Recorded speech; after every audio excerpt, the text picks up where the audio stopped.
We're going to be, if you would, please silence your cell phones. And if you choose, please stand as we do the Pledge of Allegiance.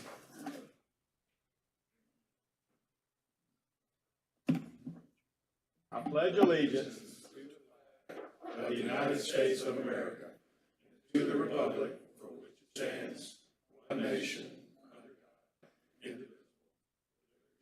indivisible, for all.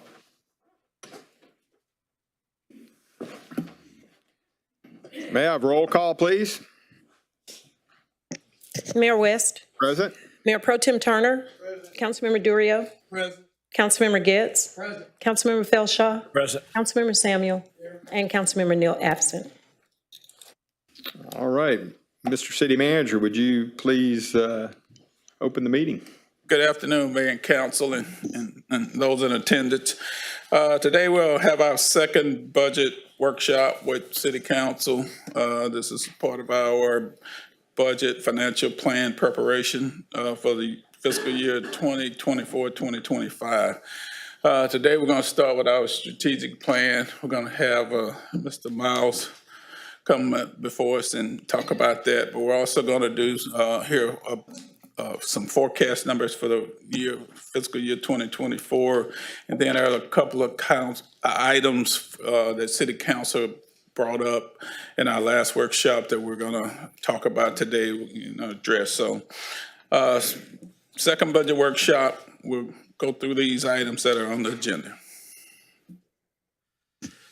Okay, good afternoon, Mayor and Council. Today I'll be doing just an update on the strategic plan. So the goal of my presentation is just to provide an update as of today, what we have accomplished regarding the strategic plan. In front of you should be section 10 of the strategic plan. And so that gives a much more of a detailed breakdown of what I'll be presenting on. I'm just providing a general overview.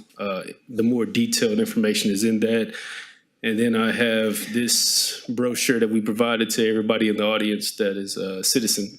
And so typically you've seen these before, and you can give these out in the community as you wish. All right. The point of a strategic plan, and I had a quote on this first slide, it says it's easier to hit the target when you have a direction, but it's sustainable when you have a strategic plan. So the strategic plan, the intention is to provide sustainable action items for the entire team. It's more so for the staff. It informs the public, some of our goals and objectives. And so we want to thank you, one, for putting this together and allowing staff to kind of carry these tasks out. Next slide. We'll go through the goals, and as I said, you can refer to section 10 of the Leader's Guide. I'm on page 338 of that particular plan. I'll start with goal 1, great place to live. Okay, next slide. So the first one is economic development policy strategy. I'll read the action item so it just provides a little bit more clarity, and then I'll go over what you see on the PowerPoint very briefly. It's the economic development policy strategy. It's the study completion, policy direction, action plan, and funding mechanism. As you can see, it's Goal 1, Action 1. This is assigned to Assistant City Manager Chris Boone. We're awaiting the final version of the Beaumont Chamber Economic Development Study. The city has allocated funds to the Chamber for that grant loan program that I think Steve Elanius came and presented to you guys previously. And also, we've hired Christina Loki as a City Economic Development Manager, and she's going to serve as a coordinator to review and develop new economic development policies. She is an audience to my left. So that'll be Christina, and she'll be helping out with this particular item here. Next slide. The next one is the water park feasibility study. This is also assigned to Assistant City Manager Chris Boone. They'll be seeking funding in fiscal year 25, which is this upcoming year budget. I know it says FY25 and we're in 2024. I'm still learning these kind of things. So it'll be included in the CIP for design in fiscal year 28 and for construction in fiscal year 29. It's a feasibility studies for the direction, partner, and funding mechanism. So obviously you can see that's on page 339 of section 10. And I'll go to the next one. You have a question? Yeah, Miles, are we talking about doing a water park that is funded in total by the city of Beaumont like Baytown did theirs? Or are we looking at having an outside partner come in and collaborate with them, with somebody from the private sector? You want to take that, Mr. Williams? Thank you, Miles. Okay, Miles. It didn't take him long, did he? Councilmember Guess, I think we're looking, we should be open to both options. You know, it could be a private-public partnership, or it could be a developer doing it, or the city doing it. I think we're too early in the process to know for sure. We can do a request for qualifications, proposals, and as we go along. So there's still quite a bit of planning to do on this, but it was identified in the strategic plan as a top priority by council. So we're getting it going. Councilman Turner? Mr. Manager, this report that Miles is going over with us, I would like a hard copy printout afterwards. I see it on the screen, but I just want to be able to mark it up as we go, okay? You will get, thank you, you'll get one. Thank you. Thank you. All right, we'll go to the next slide. And can I add that this is basically the strategic plan that council approved last year. This is an update on every action item that was put in the plan and approved by council. So you're getting an update on those today. With the timeline, understood. Appreciate you. If you'll keep referring to the page numbers on this document too. Okay. One thing that I would like to also add is, of course, the strategic plan is subject to change, and I'm all for the water park, and going forward on that. But in terms of it being a top priority, there are other things that we can do that are low-hanging fruit, and maybe we've already allocated funding to this, but I just want to point out that the food truck park is something that is a lot easier to accomplish, a lot quicker, a lot less money than a water park, and will also be a big thing to add to quality of life. So I don't know if that needs to be shifted into a top priority, or if that's the consensus of council or what, but when would be the appropriate time to talk about that? And not to be incorrect, I think the food truck park is either top priority, it's either top or high, but it's going to be a slide here on it in Thank just you. a minute. Okay. Okay, we're going to go to the next slide. It is page 340 in the section 10. It's not to be confused with call FUSIS anymore. We want to make sure we clarify to the public this is the real-time crime center. Did get an update from the Beaumont Police Department. They're about 90% complete. The grand opening is somewhere in the month of July 2024. Furniture was delivered this week, so everything is on pace with that particular project.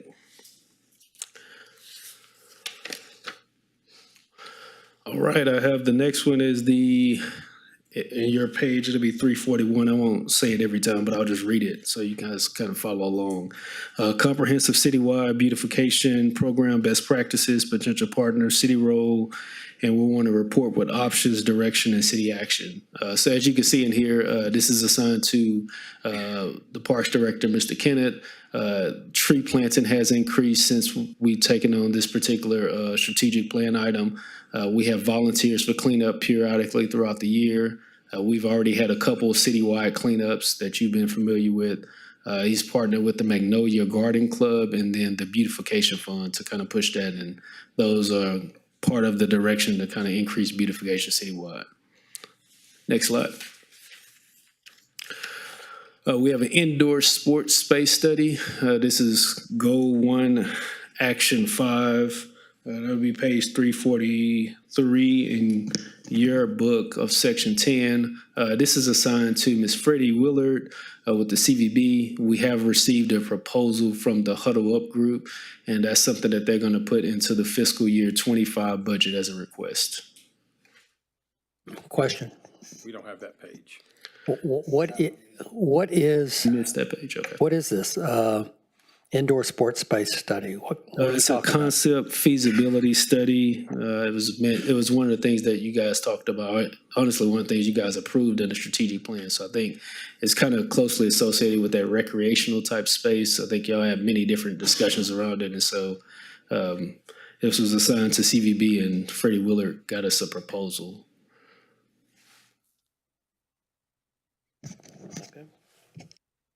One thing I like to, Moving too I'm a fast. little slow. Okay, you want me to slow it down? But on two of these, I haven't found that page. I didn't find the page 339, nor did I. We're missing pages. Okay, We got don't the have every any other odd number page. pages in our packet. Okay, I'll make sure I read the odd number pages out loud and then make sure I get you guys a copy. But you do already have a copy of this leader's guide. I'll make sure I'm really clear in reading on these odd pages, the ones that you don't have. Sorry about that. Thank you. Yeah, everybody should already have had a leader's guide of this, or you should have the strategic plan. So this is something that you already have. Okay, any other questions on that item? Miles, is this something we can get copies made of Yeah, while you're talking? we could. I can. I don't see in the, June, will you contact Sandra or Jackie can do it? Okay, thank you. Okay, section 10 of. It just didn't print the odd page. Yeah.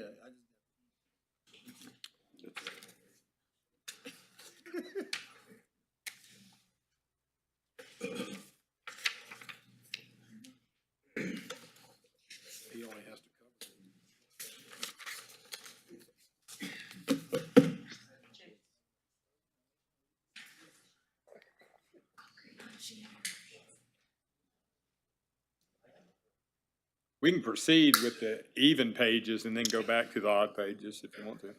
Okay, that's gonna be. 344. I mean, that way we won't be waiting. Oh, wait.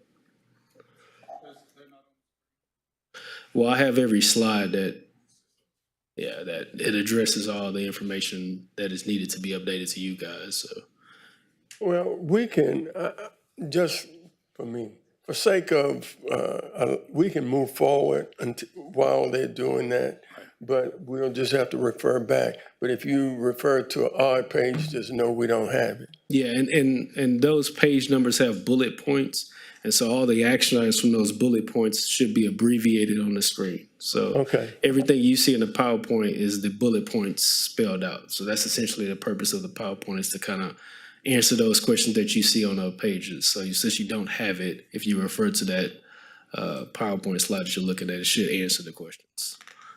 Should any other questions arise, obviously we'll get you a page on that. So I'll move to the next one. All right. Okay, this is kind of similar to the beautification, but a little bit different. The litter cleanup, the short-term action plan. This is assigned to Parks Director, Mr. Kenneth. Obviously, the conversation around bandit signs has increased here lately. Councilman Geddes put a focus on that. The city managers put more of a focus on that. And so that's a part of this as well. I'm highlighting that we also have done citywide cleanups, but the rest of the information is to kind of tell you about what they have done in the meantime as well. 7 days a week, the Parks Department are inside the parks cleaning. 5 days a week, they're along the highways doing cleaning. 5 days a week as well, they're kind of along the right-of-ways. And so they also have contractors do code enforcement, and they pick up litter as well. The ultimate goal, Mr. Kenneth Reggett has expressed to me, is to get the community to understand that a clean community is a priority. But in the meantime, we do have staff that are all around the community 7 days a week trying to keep the community clean.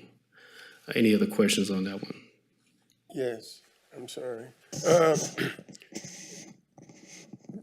What is where should we advise citizens to call if there are problems with litter or trash?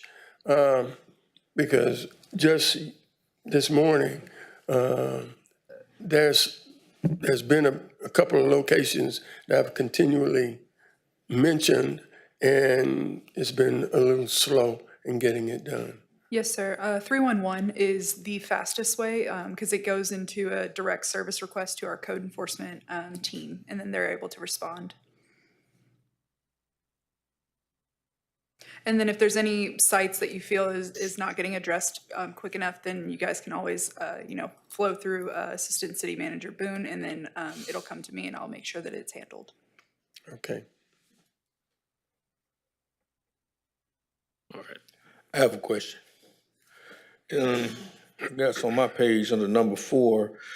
Seems like they want to add an additional, some more employees for the litter crew department. Don't we have a crew like that already?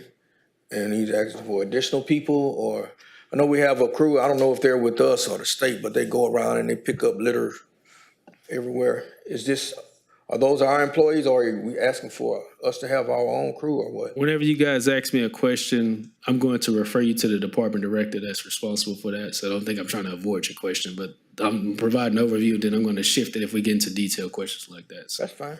So we have, we also have WorkQuest. We contract with them, so they assist us where, with the cleanups and whatnot. So past budget, we did ask for extra people to work on the litter crews. We weren't able to get people for litter, but we got people to work on taking down trees. We could always use as many people as possible with our litter inside of the city. But I will say this past year, I think we've got a better hold on our litter. I think the biggest focus we need now is really getting our citizens to understand that anywhere inside of our parks, you have a trash can. Put your trash in the trash can. One big focus I think we need is really to address local businesses that are especially along our roadways, because they create a lot of the litter that we have to pick up each day, especially on their days when they get their deliveries, is when we have the most litter comes out the next couple of days. But on here, you need additional employees. I'm not asking for any now. That was That our was last from budget. September of '23. Yeah, that was last budget. So I didn't. Okay. Okay, for you, okay, all right. I got some to do trees. Okay, Yeah. that's good. It's doing a lot of tree work out in Terrell Park right now. Actually, I was able to get a contractor, so he's going to remove all the trees. It'll probably take him 2 weeks. But we have a contractor out there taking care of that now. Okay. Let's see, 344. Okay, we'll go to the next slide. Community mental health was another one of the strategic plan items. Goal 1, Action 7. This was assigned to myself. I've met with different community partners, whether that be Baptist Hospital, Mental Health America, Christus, Spindletop, Beaumont Police Department, Beaumont Fire Department, our Public Health Department, and the county. And so we met with those groups, and we do have a focus group that we meet once a month. We're identifying some of the things that will be needed from the city. We have identified some of them. I think one of our main roles that we'll play in this particular group is a community organizer. It allows us to partner with the rest of the city, and it doesn't change our identity. We don't provide any technical counseling services, but we can support them in some of the ways that we develop our park or develop the city and how we can partner with them in the meantime. We have received proposals from different groups that work with communities, mainly counties and cities, on different community health approaches. And so in the future, we'll kind of request for more qualifications and information in that process. But that's what we have completed as of today. Any questions? Councilman Turner. With community mental health, Miles, can you kind of talk about, what we're looking to accomplish, like the long game, the end goal, like the goal we're trying to accomplish with this particular, instance? I think it's important and prior to all the council. I just want to know kind of what metric or what goal we're trying to hit, like what we're trying to accomplish with it. Yeah, that's a hard question to answer. I'll try my best. When we're talking to the Beaumont Police Department and seeing the amount of calls that they have to respond to and seeing the type of cases, what we're trying to do is just make sure that we can support our community partners, and maybe we can propose different legislative things that, thank you so much for those. These are handouts. I'll pause and let her. Okay. But we're trying to identify what the city role is. Most counties that have taken on community health, mental health, or cities, they typically have a counselor on staff. And so because we don't have a counselor on staff, we have to partner as a community organizer to bring everybody together. What we identified is that a lot of the groups work in silos, and it's a good way to organize and bring everybody together. There are a lot of solutions that we already have. We just haven't been brought together in a neutral setting and making sure that we supporting all the services, because some of the problems we solve are usually in a group setting. So that's kind of what we've identified so far. Yeah.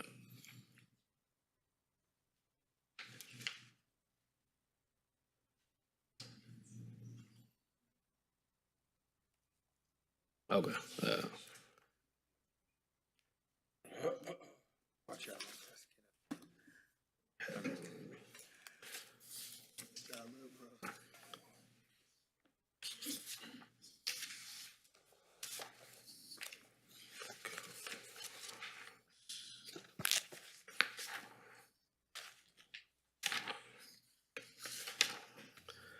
Okay, when you guys get your books, we're on page 346. 346.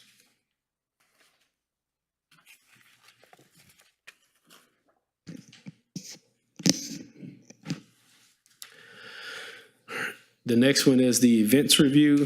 This particular item is the comprehensive review of community events and festivals, inventory evaluation, report with findings and recommendation, direction, community partners, city role, and funding mechanism. This was assigned to Emily Willer, and she has, and her team has done a internal audit on city events, looking, things like a skate park concert. They've kind of transitioned the craft beer fest to Flow Fest. It allows to have more type of drinks at these events.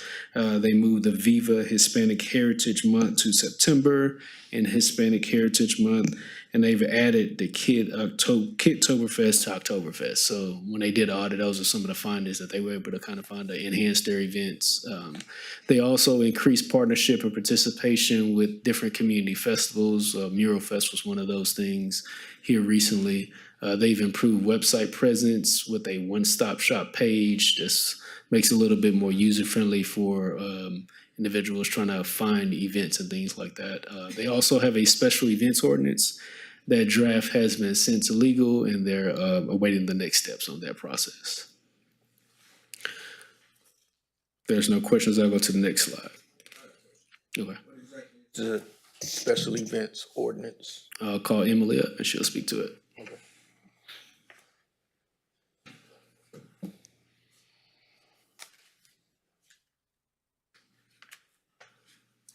Hi. The special events ordinance is something that we've been discussing for about a year. It gives the city a mechanism kind of to stand on when someone wants to come in and produce a major event, that we have some emergency management oversight. Things like there are several unsanctioned events that should there be an emergency, they would strap resources and we wouldn't be prepared for those. Most cities of our size that produce as many events as we do and welcome as many events as we do have a special events ordinance. And what it kind of does is encompass all of the ordinances that we have, from fireworks and use of a fire marshal to security planning, temporary structures and things like that, and puts them all in one place so that we can review and discuss with the event promoter how to produce a safe event so that we're prepared in case there's an emergency. Okay. Yeah, Emily, I know specifically some of our events are not the same as partnering with people such as Mardi Gras and Mural Fest. In your assessment, or you can kind of speak to some of the things that you feel like can make some of those partnerships better, some of the things that you feel like we as a city can do to, or you would like to see the council look to improve or basically make some of those partnerships better and smoother, kind of more along the lines of how, you kind of conduct yours. I think that what we've been doing over the last year, especially trying to ease people into this new ordinance that's going to really require events like that to fill out an application and give us information way in advance. We've kind of been leaning in that direction with these partnerships, but as they come to the table, it does give us an opportunity to work with people. And since we can't necessarily give them money from the fund that the general fund. They can get hotel occupancy money if they apply, but from the events coordination side of it, we can give them resources. And I think that that is definitely of value to these events, and it makes it attractive because when they come in, it is very costly to do an event just from the ground up. If we can provide some resources to them, I think it does make us a more attractive city to do events. Thank you. I just wanted to see if there's anything we can do to assist in that magnitude. I don't think so right now, other than people, but we're going to talk about that later. Okay. Any other questions for me? Okay, we'll go to the next slide. All right. The dog park, it was assigned to Mr. Jimmy. The status that I have on this is the dog park is complete, and they plan on opening on June the 10th. Any questions? Let's move on to the next slide. All right, now we're in goal 2, financially sound, city providing excellent services. Okay, so this is the fire EMS. I did a tour of 911. That's a great place, and they have a great staff over there. So I'm just providing some of the updates. I happen to see that. 911 and the CAD system upgrade. It is pending software and equipment determination. The EMD triage for tiered EMS system is in progress, and continuous adjustments as needed are being made. The mobile integrated healthcare system or process they have through Good Sam app. They're still implementing this thing through policies, procedures, protocols, ongoing pending equipment, software installation, selection, training personnel. So it's not yet in place, but it is. They're still working on that. It's complete. They completed staff of 7 med units to 9 med units. To 9 med units daily. The fire EMS credentialing is ongoing. Their higher incentives for EMS has been effective. They have 5 new EMS ambulance on hand, awaiting to schedule for ambulance built by Frazier. Estimated time is July of 25. June, correction. Man, I got bad glasses. Any questions on that? Okay, I'll go to the next slide. Okay, this is a citywide staffing review. This is goal 2, action 2. Citywide services, staffing, comprehensive review, and we're supposed to report back with findings, direction, and funding. That is page 351 of your book in section 10. This is assigned to the Human Resource Department. This is an ongoing task with the hiring of a new human resource director. They are in the first year of a 3-year adjustment for the compensation study. I think Evergreen is the group that they work with. Also, monetary incentives for first responders was proposed in fiscal year 25. That'll be this upcoming year budget with a residency incentive pay. And so that's the goal of trying to get more individuals to work in Beaumont on the first responder line. The goal is obviously to hire more Beaumont residents. Any questions on that? All right, next one. Okay, this is the Proactive City Rebranding and Marketing Program, development goals, best practices, and a report with options, direction, and funding.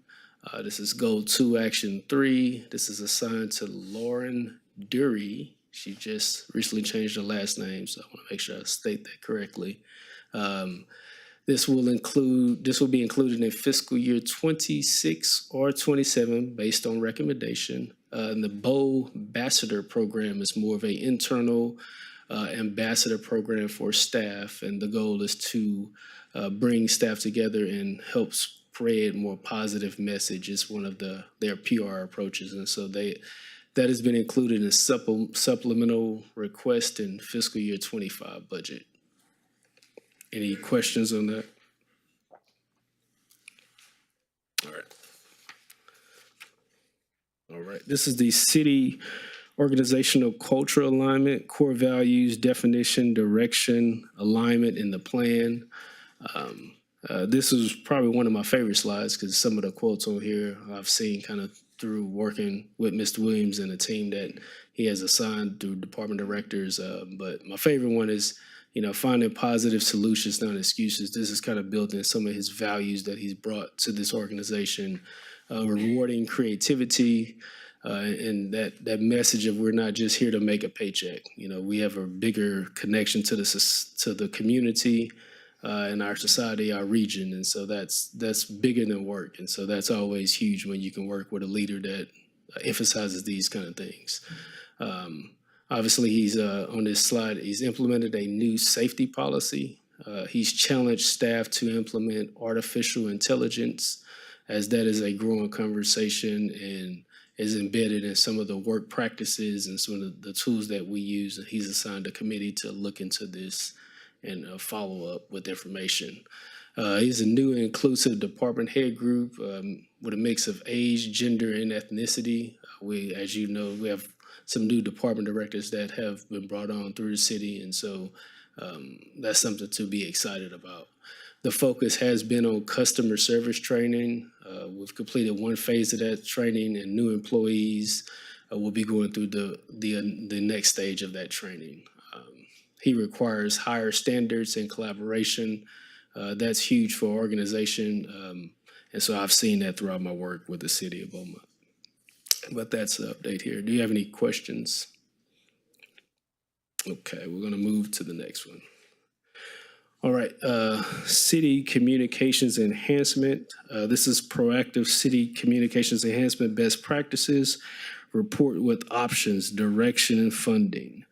This is assigned to Ms. Lauren Dury. Hope I'm saying your name correctly. I feel like you're in my ear. You're saying that I didn't say it correctly, but these are the things that she's completed through the communications department is communications procedures and policy guide, annual editorial calendar.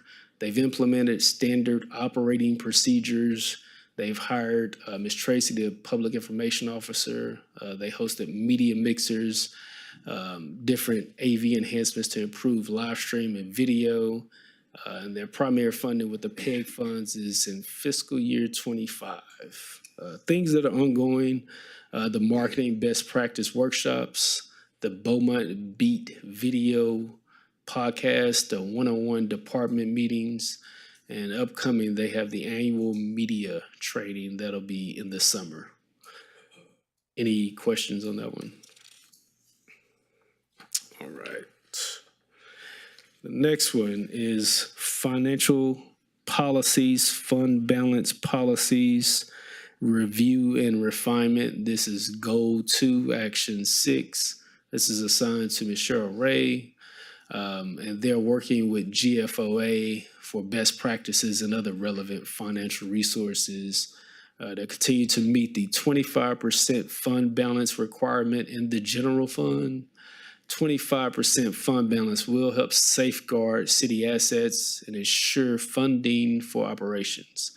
They want to ensure compliance with the federal, state, and local law, and with the goal of increasing the bond rating. You have a question? City Manager, where is our bond rating at this time? Do we have that? I think it's a AA-, I believe, but I did not bring that with me today. And where were we before? We've been that for a little bit. We did have a downgrade a couple of years ago. That's what I was referring to. Yes. I'm assuming, has it improved since then? No, not yet. Hopefully with the fund balance requirements going up, we will increase the bond rating. Yes, sir. Councilman Turner? Normally, when you do have a decrease, just if you just had to guesstimate, how long does it normally take to kind of get us back to where we need to be? What steps will we have to go outside of the 25%, general fund balance? Like, what are some other additional things you think we could do? That's on another slide that we have coming up, but one of the things that we got to look at doing really is growing our population and our industrial base, because if we don't do that, our bond rating is not going to increase. Me and you on the same page. Yes, sir. All right. All right, if there are no more questions, I'll go to the next slide. The next one is the Water Fund Balance Policy Review. Goal 2, Action 7. This is assigned to Michelle Ray.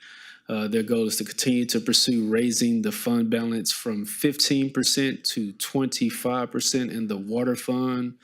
The fund balance should maintain sufficient working capital and protect the city credit rating. If there are no questions, I will go to the next page. All right, just if you're following, that's page 357. The strategic plan 2023 through 2028 through 2038. This is the first year that we have had a strategic plan. This is development, adoption, and ongoing process implementation. We've talked about adding or enhancing our agenda memos to reflect strategic plan tracking. We have continued discussion and staff meeting on strategic plan. There is a whiteboard in the department directors meeting that has all the main strategic plan items, the ones that mostly I'm covering today. And when they are completed, they're erased off the board. So every department director gets a chance to see those goals on a continual basis over and over. Also, communicate strategic plan has been done at different community events. We provide updates to council and continue to refine the strategic plan.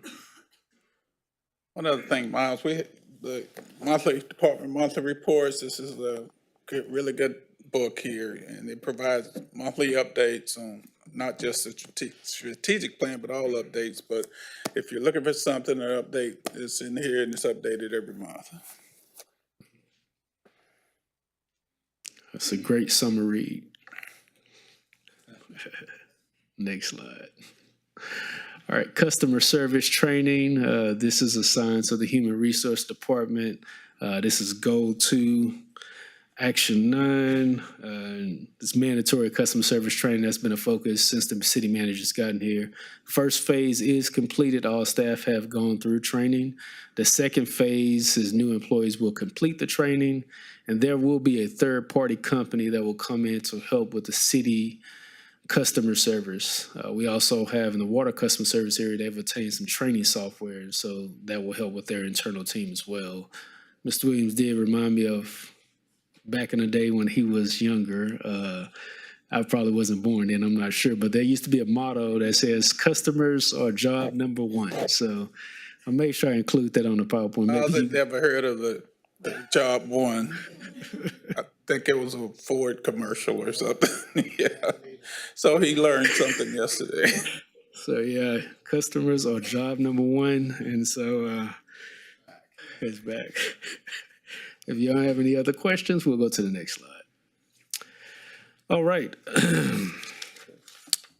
Bond rating improvement strategy action plan development. This is Goal 2, Action 10, assigned to Cheryl Ray. They're working with GFOA to use the best practices. They're working with the financial advisor on best practices as well, and the bond council to develop best practices to improve city bond rating. And so that's great support whenever you're an organization, you need those things to help you grow. They also want to maintain sufficient fund balance to meet bond rating agency requirements and assist in the city's efforts to improve population and growth and business tax base, which Ms. Sherway just stated, that's one of the bigger things that they're supporting as well. There another question? You have a question? With the tax base, I hate that Mr. Boone isn't here, but me and him talked about this before. As a city ever, you know, how we do our industrial deals and our local business deals, have we ever looked at, you know, maybe possibly restructure of how we do those tax bases, or those best practices right now, or? Yeah, that's it's ironic. That's one of the things we're talking about. We'll be during this budget process. There's going to be a discussion with council about restructuring, how we restructure those agreements in the future, and talk about some things that you might be willing to do or want to do. So there will be a bit of the discussion on that. Yeah, I'm very open to it. Thank you. Okay, next slide. This is Goal 2, Action 11, City Employee Classification and Compensation Review. This is assigned to the Human Resource Department. I think Evergreen was a part of the study that presented to you guys. First phase is complete. That moved employees that were at $13 or in that range to $15, the new minimum. The second phase is 197 employees will be moved to the different grade, which will be a total of about 373,000, and that will be in the fiscal 25 budget, this upcoming budget cycle. Phase 3 will be in fiscal year 26 budget. Next slide. The legislative agenda, that's goal 2, action 12. It's an agenda and advocacy. As you know, we had a successful passing of House Bill 5012. That is for the hotel project that allows us to recapture different hot tax dollars for a 10-year period. So we work with internal team. We worked with Hillco partners, which we still work with now. In the interim, they provide reports to us on different legislative things so that we can align our legislative priorities accordingly. We do meet with different legislative reps in the area, Christian Manuel, Dave Phelan, and also we're prepared for 2025, the 89th legislative season. If there are no questions, go to the next slide. Okay, this is the City Vehicles Action Reduction Plan, the report with options, direction, and city action. This was assigned to Attorney Reed, the City Attorney Reed. They have a updated safety policy. They implemented the review board, which is active. They meet monthly. They discuss preventable and non-preventable accidents. And good news is the number of accidents have decreased. Next item. All right, the next one is management employee succession planning. This is assigned to the Human Resource Department. This will be an ongoing item with the new hire of an HR director. But also want to add is they're increasing cross-training, which provides for good cohesiveness in staff and helps individuals step into different positions. That's all on this one. Any other questions? We'll go to the next slide. All right, we're moving to goal 3, vibrant downtown riverfront. All right, downtown hotel, this was assigned to Assistant City Manager Chris Boone. The financial advisors will present to City Council as well as Garfield Public-Private will present the Phase 2 findings to Council in the upcoming months of May and June. From there, Council will determine whether to move forward with Phase 3 and or other studies. In that time frame, it will be in May of June of 2024. There are no questions. We'll move to the next one. All right, this is the Downtown Riverfront Master Plan Completion, Adoption, and Implementation Plan. This is assigned to Assistant City Manager Chris Boone. The draft is approved. It's awaiting hotel decision to finalize.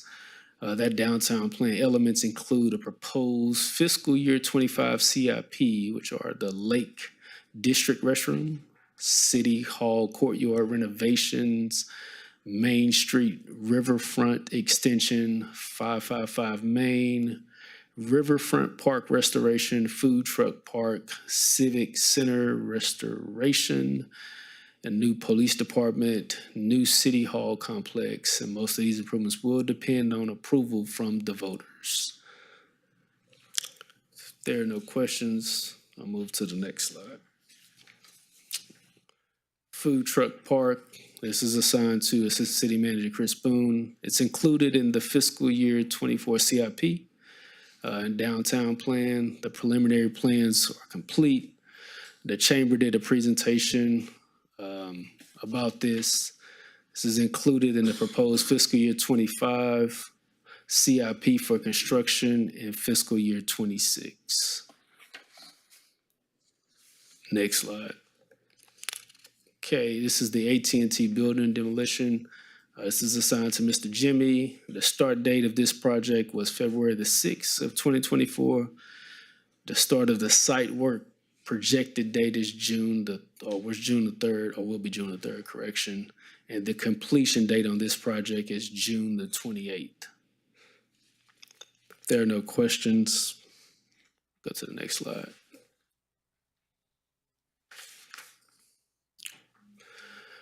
All right. Goal 4, Action 1 is assigned to Assistant City Manager Chris Boone. This particular one is on hold awaiting decision of the Supreme Court, and that decision is expected in June of July. The city does continue to help fund local shelter and nonprofit and conduct homeless coalition to increase partnerships within the community.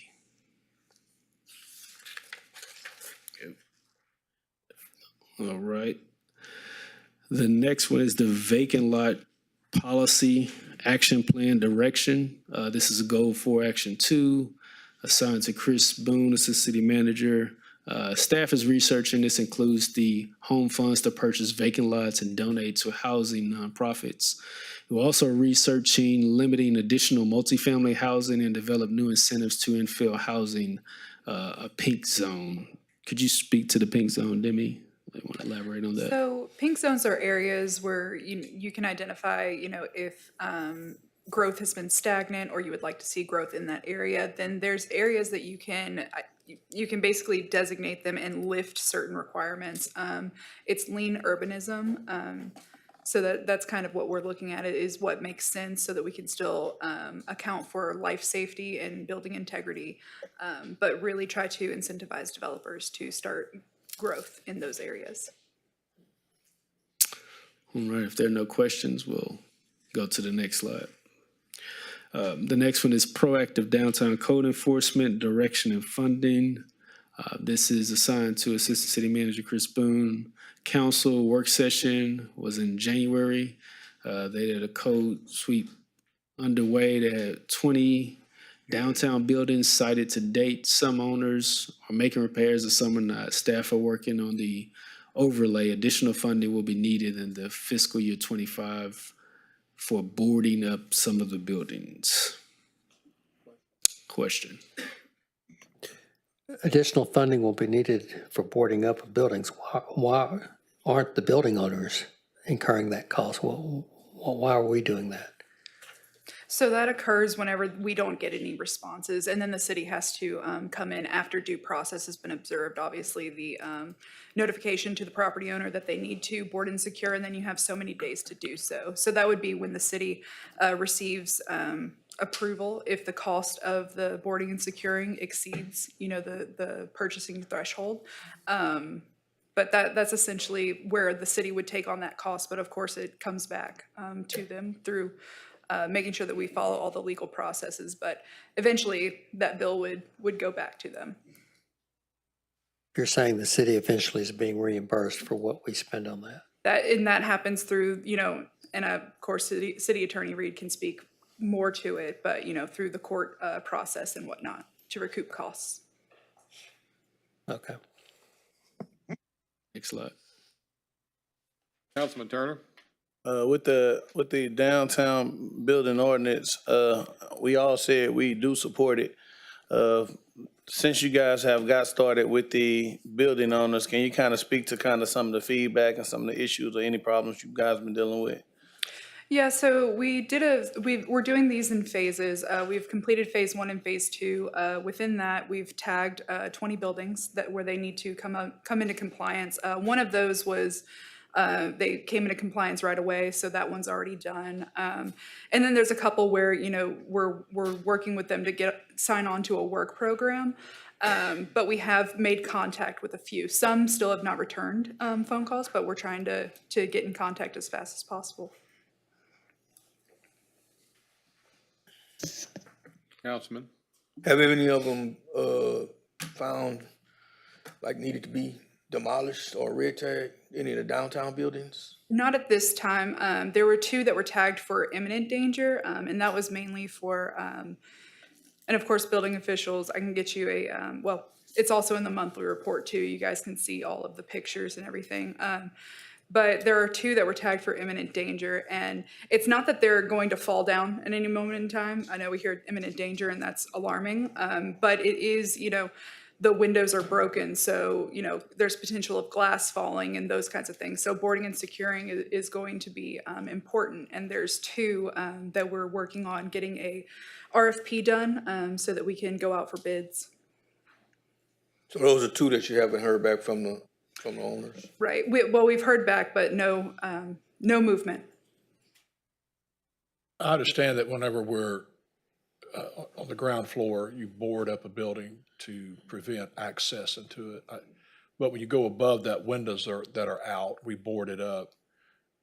That cost is passed on to the owner, but can we replace the glass and pass that on to them? Because the boarding up of these windows is just unsightly. Can that be done as? I can research that. At this moment, I'm not entirely sure, but I can definitely research and get that answer to you. Councilman Getz? Yeah, boarding and securing the buildings are great, but as long as they sit there vacant and unoccupied, and it concerns me that we, as a council, are trying to get downtown renovated, and we still have so many of these buildings that are just boarded up and empty and not being used. Is there some strategy that we are employing or trying to employ to get these building owners to actually do something with these buildings beyond just boarding them up? Yes, sir. Staff is researching the possibility of a vacant building registry program. So, if the building, this is essentially how it would work. A building is vacant, the owner of that building needs to register said building, and then also give us a plan for 6 months to 1 year, what the plan is to get someone into that building. But we are working on that ordinance right now. Councilman Turner? Mayor, thank you. I know we have a lot of building owners downtown. We have some that own the majority of the buildings downtown. Have we thought of maybe something to the magnitude of a town hall, with specifically those building owners, to kind of show them the direction we're going in and the why? I think, that level of communication for the ones that buy in, for the ones that don't, of course, we'll have to make the decisions we have to make, but just that level of communication might even furthermore entice them, because believe it or not, even though some own it a lot, some don't live here, some are just out of touch with what's really going on in Beaumont. So, I mean, if that's an option, even if you needed help coordinated, if you didn't know some of them, I wouldn't mind even helping coordinate something they can't say they don't know. I want to go out above and beyond and just be transparent of the direction we're going in. Sure, I can work on increasing communication. Yeah, and that would increase communication and be able to give it both ways for sure in doing something like that. Councilmember Felshaw mentioned about glass. We could look at what we could do legally and look at the costs associated with it. It's just a different method of going about it rather than boarding up, putting glass into it, so we can look at that too. Yeah, that's, for me, that's predicated on the fact that that cost is going to be passed to the owner. I'm not interested in spending a lot of money unless we can recoup that money. But if we can, then why board it up? Why not replace the glass? Because the owner should do that anyway. But thank you. Okay. And also, go ahead. No, go ahead, please. No, I was just going to comment on a lot of these you see assigned to Chris Boone, and Chris, it's only one Chris. But this was put together during their report last year. We had now Demi's in there, and Demi's responsible for a lot of these projects, and Chris is not responsible for all of them, and other people. So the responsibility is spread wider, so we're able to move quicker. And Demi, you mentioned about the vacant building being registered. Mm-hmm. Once that happens, what leverage is there to compel that owner to do anything? I mean, so they get on a list. Well, okay, what happens next? So we have the ability to fine them through obviously legal processes. We also are looking at with the registration, increasing fees each year or even each half year. And I'm trying to basically compare with a lot of Texas cities that have implemented this and increase those fees the longer it stays vacant. So something to try to compel them in that way. Councilman Samuel. So we have not implemented the registry program yet? It is not yet, but the ordinance is almost here. Because we talked about this for a while. And we knew about these buildings and they're standing there, not doing anything. And we've also talked about increasing fines. And as I understand, there are still some that we find that have not paid the fines. Is that correct also? That flows through municipal court, so I'm not sure if they have paid those fines or not. Okay. And it appears that we should be able to look at some of these buildings when the councilman talked about being tired of just seeing boards going up and replacing the windows and have them reimbursed. If there's an imminent danger, then that should be a way, a means of us expediting replacement of the windows and replacing them with windows as opposed to just boarding up. But it was my understanding that we were moving forward with the registry program, which would be able to enhance and increase the amount of fines that would be fined on the owner of the building if they continue to have a building that has been registered as a one in need. It could enhance the fines, and I thought that was the way we were moving. And I think that's what they're talking about, is that we gave them direction and then they're working on the ordinance in order so that we will be able to execute that, pass the ordinance and with the. But I just wanted to make sure it was understood that this is not something that we're just given a direction for. That's something that we've given a direction for some time ago, and we're working on that process of being able to do the registry. Correct? Yes, sir. Yes, sir. I will bring that to you as fast as I can.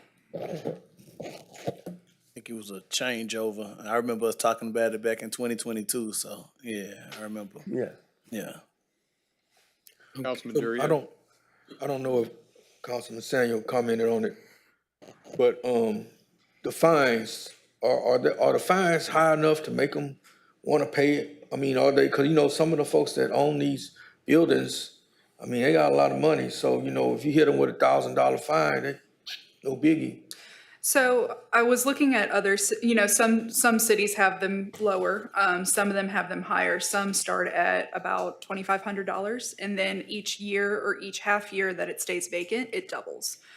So there, you know, it just kind of depends on obviously the approval of council and which direction we want to go on that. But that's really what I'm trying to spread across or research across the board to make sure that I'm coming up with something fair but compelling. And so I guess it would probably have to go through legal to make sure. It would. You do have somebody from legal here, so if you want to respond. No, I mean, right now, that's set by ordinance, though, correct? It would be. So that's what I'm doing is a draft right now. This this ordinance is not adopted at this time. That's what we gave the instruction. We wanted to move in that direction.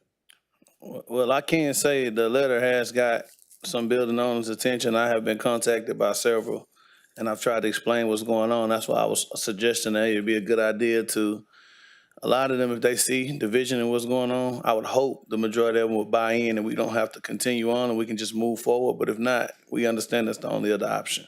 Yeah. And, you know, when y'all are contacted, we are trying to actively set up a meeting as quick as possible with these owners. So, you know, they just flow through the building officials and we'll get that scheduled to discuss next steps and what's required to, you know, get the buildings up to code or to the existing building code. Yeah, your department has been very responsive, so I agree. Thank you. Okay, I'll go to the next slide. This is the older home revitalization program, development goals, problem analysis, needs assessment, best practices, and some of the key issues with this one. You're on page 376 is excessive number of older home lots. The tax assessor can auction, but only a few. Public-private partnerships, ? And then I refer to the PowerPoint that you see to kind of address this particular strategic plan is staff is researching, including using home funds to purchase vacant lots and donate to housing nonprofits. Also researching limiting additional multifamily housing and develop incentives to infill housing with the pink zone that Demi referred to earlier. If there are no questions, I'll go to the next one. Home ARP, that is goal 4, action 5. This is assigned to Assistant City Manager Chris Boone. Contracts awarded by council. The developer is finalizing the sale. Legacy CDC may need to find alternative site. If there are no questions, I'll go to the next slide.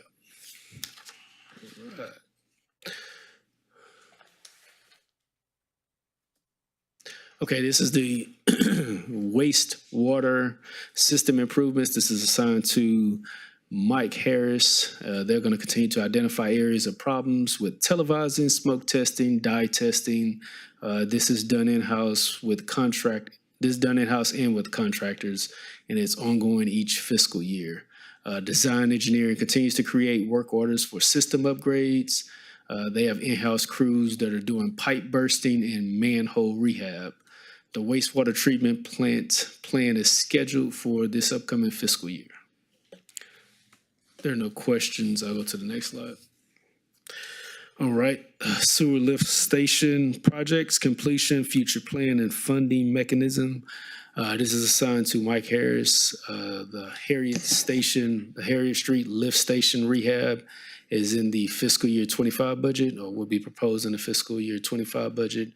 The Wall Avenue C lift station rehab it will be in the fiscal year 25 budget. Piney Point, Mulberry Street, and Wall Street lift stations electrical upgrades are in progress. The lift station assessment started in fiscal year 24, and they've only done 2 so far in 23rd Street and West Calder at the Fig Acre. So if there are no questions, I'll go to the next one. All right, this is the sewer main replacement report with options, direction, and funding mechanism. This is assigned to Mike Harris. The sewer main inspection is continuous and ongoing, replacing aging infrastructure, and this is done 2 ways, in-house and contract and pipe bursting crews. The pipe bursting since established 39,000 feet have been replaced since May of 2023, and contractors and in-house cost about $6 million. $5.7 million in the fiscal year 25 budget for main replacement. With these figures, they charge approximately 1 to 1.4% of the city sewer mains. There's a sewer evaluation, and they have ongoing contracts with the contractor each fiscal year, as well as in-house crews doing system evaluations. If there are no questions, I'll go to the next slide.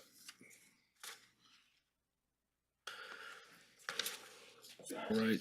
Stormwater and drainage master plan, problem analysis, plan development, direction, and funding mechanism. That's page 382. This is assigned to Mr. Bart, and they're requesting FEMA DAC funding, and they're updating the drainage master plan. Did I say that correct, Bart? Yeah, the FEMA DAC funding is for updating the drainage master plan. And then under that item as well, we had an point to update or create the drainage criteria manual, and we do have that draft in hand, which we're evaluating, so we're proceeding on that. Okay. There are no additional questions. We'll go to the next slide. Councilman Turner? Bart, this particular master plan, would this kind of look at some of our older areas of town that we're kind of having some of the backage in, like some of our frequent flyers that we may be getting emails from or phone calls, like, yeah. It looks at the entirety of the city. The original plan was put together with an older rainfall model, and so this would update that, and it does address the problem areas around town with proposed projects. Okay. Okay, this is the infiltration and inflow study, completion, direction, and funding mechanism. This is Goal 5, Action 5, assigned to Mike Harris. They have the SSOI Phase 3 contract finalizing by the end of next month. They've included flow monitoring and sewer model completion. There's a sewer evaluation contracts, and that's in-house sewer evaluation. They have the manhole rehab in-house crews and manhole rehab contract by the end of summer. Step cleaning sewer mains in areas of surcharging and overflows. This keeps the sewer mains flowing at design capacity. They have investigative work, includes smoke testing, cleaning, televising, dye testing, and surveying flow lines. If you have any questions, we'll move to the next slide. Okay, this is lighting freeway underpass, Goal 5, Action 6. This is assigned to BART. One underpass is funded, and they're currently working with the engineering firm on a proposal for engineering design work. Hey, boy, did you ever give an energy about seeing they can take care of that other one? We don't have any proposed funding from energy, unfortunately. Okay. Even nudging on Dr. Tom Mayer a little bit at Lamar University as well. You know, we'll see what we can do. If you can find it, we'll take it. Okay. Okay, if there are no additional questions, we'll go to the next slide. The community investment plan process and funding. This is the 5-year plan, adoption, ongoing process, and funding mechanism. This is assigned to Cheryl Ray, Goal 5, Action 7. CIP process is underway. They had the first presentation to council on May the 14th. The final CIP is scheduled to be adopted by September the 3rd, 2024. If there are no other questions, go to the next slide. Civic Center upgrade and funding. This is assigned to the city manager, and obviously this is kind of connected to the hotel project, so this is pending decision on hotel and financing. All right, the sidewalk master plan, funding and development. This is Goal 5, Action 9. This is assigned to BART. This was cut from the fiscal year 24 budget. They plan to submit it in fiscal year 25 budget. They're also seeking grants for funding and other forms of financing for this master plan. If there are no questions, we'll go to the next slide. The Children's Museum, which is my favorite place because my kids get to go there. It's kind of fun. I know y'all don't enjoy it like I do. Goal 5, Action 10. This is assigned to the city manager. The city has met with the Children's Museum and is awaiting the proposal. And obviously, with that being the site of the Civic Center and the hotel, they'll probably have to find a new location, but the city is meeting with them to work on the logistics of that. That's all I have. If you have no questions, we'll go to the next slide. All right, the I-10 construction project. Monitoring and communications, Goal 5, Action 11, assigned to BART. The city is monitoring utility work related to the I-10 construction. TxDOT has presented to council recently, and they agreed to come on a quarterly basis. That's all I have. If you have a question. Mayor, I've actually shared with Mayor and council just images of other areas that TxDOT is dealing with, such as, Mount Bellevue, that you exit in Mount Bellevue and how inviting it is, and city colors and just the aesthetics they have compared to kind of what we're getting replaced. And I feel like if we're in the process of replacing these things right now, I think these are the times to kind of have the conversations on, the aesthetics. And because Mount Bellevue, talked to a council member out there, they actually had meetings and they were able to pick the images, the colors, and I just want to understand why we don't have that same access as they did when they were doing their Remember, the district engineer did come to council and they offered up a community vote of what the aesthetics pictures that those underpasses would be on the East Tex portion. And they are going to go with what the vote decided, to put a poll on the internet. And so there will be some aesthetic portions to that project. I just want to make sure we get our fair shake as well. Okay. Next slide. And that concludes my presentation for the strategic plan. Obviously, remember to give these out to citizens. This is the abbreviated version of the strategic plan updates. Like Mr. Williams stated, there are monthly directors meeting reports that reflect some of these updates. And that concludes my presentation. Thank you. Thank you. Well done.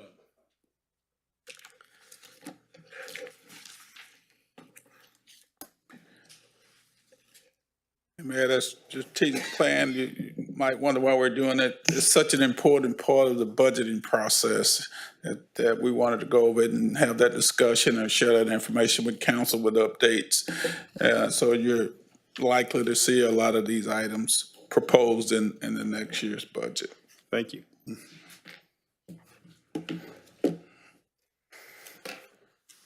And if you're ready for item number 2, it's the Parks, Recreation, Open Space Master Plan update. We have a project of a park master plan going, so we're gonna have Kenneth Reggett and a representative of Half and Associates engineering firm to talk about it.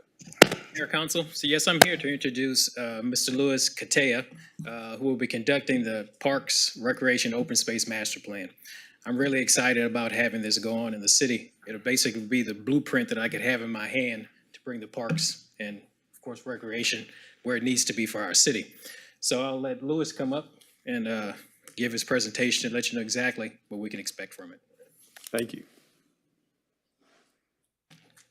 Thank you, Mayor and Council, for having us here today. If you can remember, we were probably here about 2-3 months ago once y'all approved our contract and our scope of services as well. So here to give a brief update to you all of just where we're at in the process. So the agenda, just briefly overview of our team, what we'll be doing, who will be working on the project moving forward, a bit of the overview of what is a Parks Master Plan, our scope and schedule, so what you'll see over the next couple of months as well as over the next year-long process over the 12 months that we'll be working on this. We'll go through a little bit of the community engagement, which is the critical piece of any master planning process, particularly related to the parks process as well. We'll go into detail on the community engagements and then next steps and what this means for Beaumont moving forward and the opportunity not only for future budgeting as y'all are going through right now, as well as grant opportunities moving forward.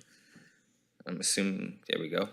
So our project team, myself, is the project manager for this project moving forward. At Half, we're known for our Parks and Trails master planning work. We have nearly 80 landscape architects and planners that do this day in and day out. We not only create park system-wide master plans, but we also do park design. And so we understand the intricacies that are involved in designing a park that's user-friendly, that's accessible for all members of the community. And we have expertise not only from the design side, but also those that have been with the cities throughout the state of Texas and have seen some of the challenges and experiences as part of developing a park system that is beneficial for all residents in the community as well. Give a little bit of an overview of the project. As mentioned, this plan will serve as a guide for the development of parks, recreational facilities, and capital improvements to existing parks, programs, recreational programs, as well as additional amenities for consideration. This plan will look at not only current community needs, but also take into account additional growth and development over the next 10 years that is expected within the city. Our scope is divided up into primarily 5 tasks, and these tasks, I'll go through briefly through each one of them. If there are any questions as we go through, just please let me know. Our first task is primarily project management and coordination. So that's mainly just the invoicing and making sure, one, we're staying on schedule, we're staying on our task and deliverables as well. So most of that will be on the back end. That'll be myself as well as our project accountant team, and then working with Kenneth in the city as we continue continue to coordinate. We do have bi-weekly meetings that we've set up with Kenneth as well as other members of the city to continue to provide updates to you all throughout this process. Some of those deliverables that will be included as part of this task will be updating meeting summaries as well as report plan and template base maps and invoicing as well. Our second task includes there you go. Our second task includes sort of primarily the bulk of the work, which is existing conditions and needs assessment. So this is where we'll dive into your park system. All 33 parks will do a conditions assessment. This conditions assessment will be based on national standards as well as statewide standards, and that's where we'll be looking at all the conditions, whether it's related to playground equipment, park amenities, looking at access to your parks. We will do a unbiased look at it at every single park in the system, as well as opportunities and ways in which we can improve those parks. We'll lean on the previous plans and studies that have been done, so referencing the strategic plan as well as the comprehensive plans that has been done for the city as well, looking at what we can attribute from those plans and bring into our parks master planning effort. As part of that, we'll do a demographic analysis that will look at area-wide, where are the cities growing, where is it not growing, where are there opportunities to look at park improvements as it relates to the growing needs of the city. Again, the conditions assessment will be looking at the all park facilities within the city, and then that level of service analysis. We do 3 level of service analysis, looking at acreage analysis. So, do you have enough park acreage for your community residents based off of a level of service, national and statewide? Amenity level of service. So, thinking about the amenities at the parks. Do we have enough amenities at each one of our parks to meet the needs of the communities, and then the facilities as well? So thinking about recreational programming, do we have enough facilities that meet the needs of our residents as well?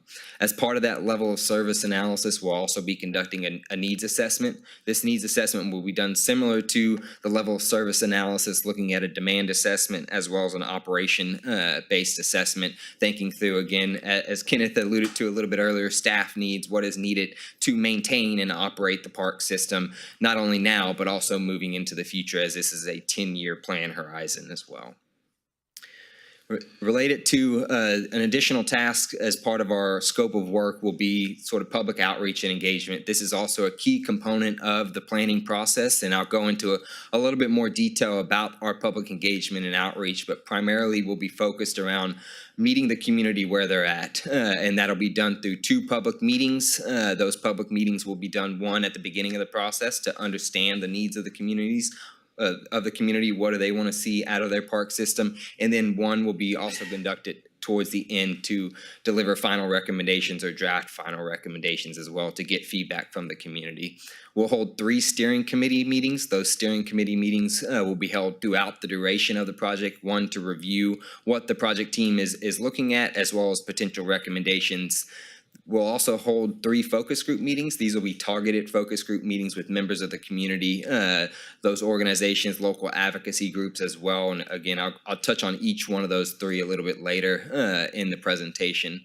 As part of this planning process, we'll also conduct a community-wide survey. That community-wide survey will have a list of questions that will ask the residents what they would like to see in their park system. And this is one that we do as part of all our park master planning efforts to understand the needs of the community. And then similar to the downtown vision plan, we'll also hold a project website where all the information will be available to community residents as well as to you all to review in a timely manner as we go through the next 12 months through this planning process.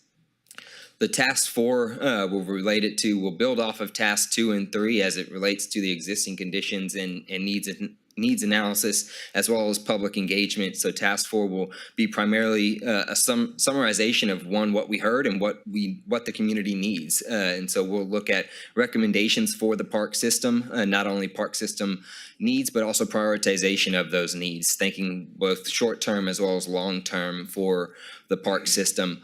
We are tasked with doing conceptual development, conceptual renderings for the park system. So based off of our outreach and engagement, if there are parks that are sort of a priority park for the residents, we will be doing sort of a deeper dive look of what that park could look like. So we'll produce some conceptual renderings that relate to, one, what we heard from the community, what they would like to see in the park, and be able to visualize that if this is what could happen at those parks. Again, we have not thought through sort of what those parks are. We're wanting to hear from the community of where some of those park needs are and where the opportunities may lie. Our implementation plan will be primarily focused again around the time frame of short, medium, and long-term improvements, and then developing order of magnitude cost estimates for those park improvements. These will be slated not only looking at the conditions assessment for all the parks in the city, but also future improvements as well. We'll also provide regulatory updates. So this, and I'll get into a little bit more detail regarding city ordinance policies as well as the design manual, what needs to be updated on the policy side to help improve the park system as well. Some of the deliverables include what I just had briefly stated over with the recommendation summary, as well as prioritization criteria moving forward. And then our last task will be wrapping it all up into a draft report and final report process. And that'll be done in the February-March timeframe. We'll start to draft the report, and you'll see sections and be provided updates to that throughout the 12-month planning process. But from November to March, we'll start to draft that final document and then present to you all in the February-March timeframe for that final report and approval and adoption as well. To go through briefly what that project schedule is, we are a month into the project, so I think we've held our kickoff meeting with Kenneth as well as other members of the city to go over, one, the scope of services, as well as start to formulate some of those initial tasks, which the main one being the steering committee. The steering committee is one that needs to be formed at the beginning of the process, and one helps guide the process moving forward. So we are into the May timeframe, and we have worked with the city to identify potential upcoming public engagement opportunities, both with the community survey going live, the project website being live as well as attending the upcoming July 4th event as an opportunity to, one, introduce the plan to the public and hopefully get feedback at the July 4th event as well. But you can see each of those tasks are broken out through this 12-month process, and hopefully by this time, March of 2025, we're presenting to you a final plan, and y'all are able to move some of that forward into the budgeting process for both the short-term as well as long-term opportunities for the city's park system.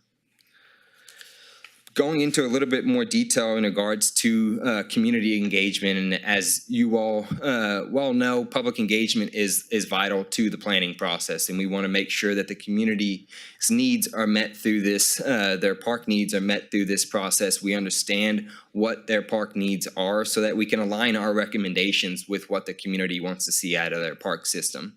Our public meetings will be 2 open house style meetings to gather information and then discuss preliminary recommendations. And as I mentioned, looking at some of the ongoing citywide events such as the July 4th, as well as I heard recently the Oktoberfest. Those are events that we primarily tag along to or have opportunities to tag along to meet the community where they are. We find that as an opportunity to go to where the community is far more beneficial than holding a public meeting, standalone public meeting as well. Our community survey will also be live hopefully in the June timeframe for at least 2 months to get a better understanding. Again, these are lists of questions that ask for community's input as well as collect information about what they would like to see in their park system as well as the amenities associated with that as well.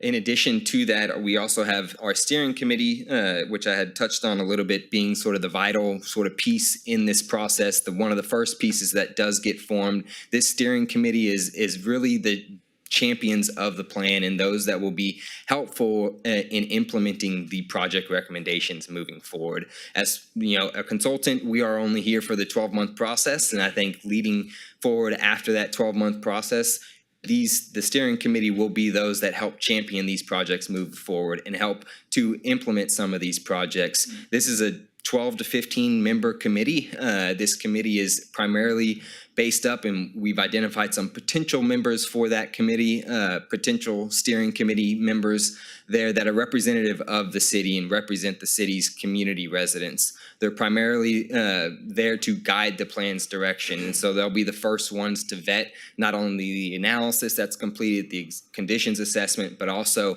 look at potential recommendations and really be that sounding board for how our consultant, the team is looking at potential recommendations moving forward. And again, this group is intended to be a diverse group of individuals in the city of Beaumont. And I think we want to make sure that all voices of the community are heard. And you can see through those potential members that we've identified, the park system should benefit everyone in the community. And that goes not only to our residents, but also independent school districts, as well as regional bodies as well. How can we work with our partner agencies to develop a park system that not only benefits residents, but also those that are visiting the city on an annual basis or for events that happen throughout the community.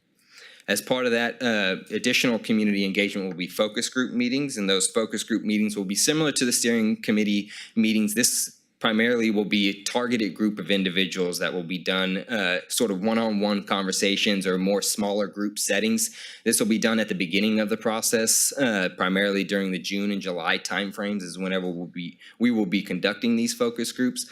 Again, we've listed some potential members of who can be involved in these focus group meetings, and this is really an opportunity to get a deeper dive into sort of the nuances of the park system.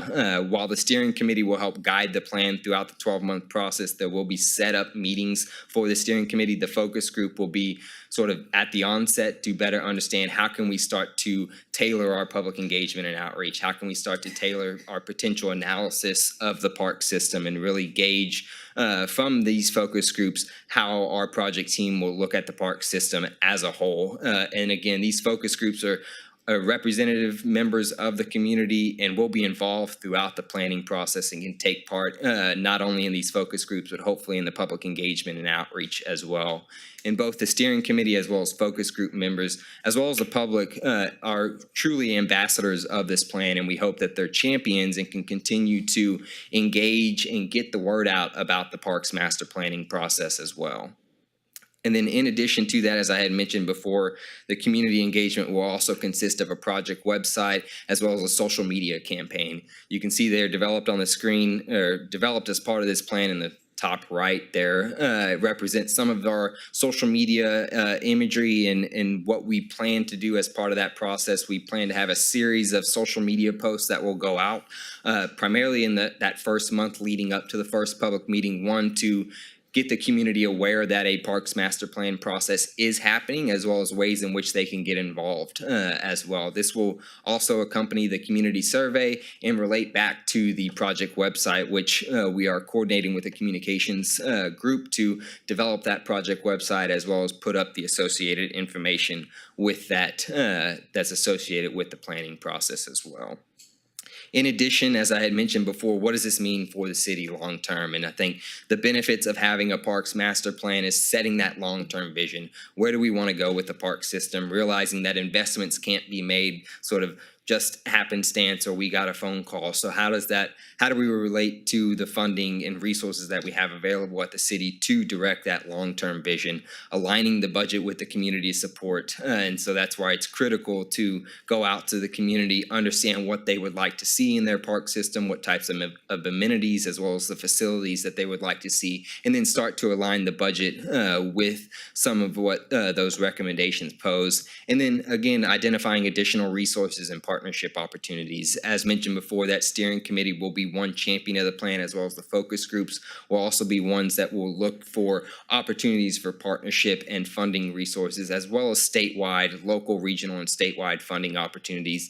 You can see there in the sort of right-hand sort of text, there are half experience in terms we do have grant management, and we have received nearly $3 million in Texas Parks and Wildlife grants, $100 million in trail and enhancement related funding, and nearly $250 million in successful bond initiatives for parks and trail initiatives. And that's one that we pride ourselves in, of not only identifying that visionary element for the park system and for parks in general within cities and jurisdictions where we work, but also identifying the funding that goes along with it, realizing that there is plenty of outside funding that is available, and tapping into that funding is key moving forward. And that's something our team works with our grant administration group within HAF to align projects with those funding sources so that you all can set up for success moving that forward. And as I mentioned, there's two renderings there at the bottom that represents sort of that conceptual layout. Both of those are conceptual renderings that we've done for clients in the past that have helped them in the process of their grant funding to state that they've gone through that vetting process of what they would like to see. This is what some of these park systems, park improvements could look like as well. And again, this is what's similar to what our conceptual planning renderings will look like for this process moving forward. And then touching on a little bit, as I had mentioned, tasks 5 in the process was related to recommendations and implementation. Task 4, apologies, was recommendations and implementation. One of those was a citywide ordinance looking at opportunities to improve the ordinances at the city, one being a parkland dedication ordinance. This is something our team will be looking at as part of this process. This will more than likely occur towards the end of the process, creating a better understanding of, one, what is it that you need to include in that park dedication ordinance, and how do we go about drafting that language. We've done this in several cities throughout the state of Texas of drafting that ordinance language, and again, bringing it as part of the parks master planning effort for you all to consider moving forward in the process as well. And as part of that, the parkland dedication includes several minimum provisions that are part of that, including purpose and applicability, location and dimensional standards, fee in lieu, development standards, and then a park development fee. So there's several things to consider as we look at park dedication ordinances, as well as revising ordinances citywide as it relates to the park master planning effort. But these are the minimum things that our team will be looking at. And again, the task 2, developing sort of that existing conditions, the needs assessment, will set us up for sort of how we draft that potential parkland dedication, what that means for the city, and what's included in that parkland dedication. With that, that's sort of a brief overview. I think, as I mentioned, we're in month 2 of a 12-month process, and I think we're hoping to formalize our steering committee here pretty soon, and then hopefully bring to you all the first line of public engagement and outreach efforts with the project website, community survey, and then upcoming public open house. I'll pause and answer any questions. Councilman Durio and then Councilman Turner. You mentioned some of the events that you may come down for. I advise you come down for Juneteenth and Mardi Gras. Matter of fact, Juneteenth is coming up within the next 3 weeks, and it's easy to find. It'll be right across the street. There's a lot of people there that you could talk to and kind of get a feel for. And on the steering committee, would that be something that council chooses, or would that be the Parks Committee, or how would that go? So we have worked with Kenneth to develop that list of members. That doesn't have to be approved by City Council. We've worked with entities in the past that have gone forward with the steering committee that has been, not approved by council, but has been a diverse group of representatives within the city. And I think that's what we're looking for as a consultant coming in, is making sure that that steering committee is representative of the community, includes some of those key members that will be champions of the plan moving forward. But I think Kenneth or others can probably speak to whether that needs to go to City Council or not. I think that's something I would like for council to be involved in, Mayor and Mr. Manager, in that steering committee. We already have members appointed to the Parks Committee that kind of do this already. And I would like for us to be involved in appointing that committee, Mr. Mayor.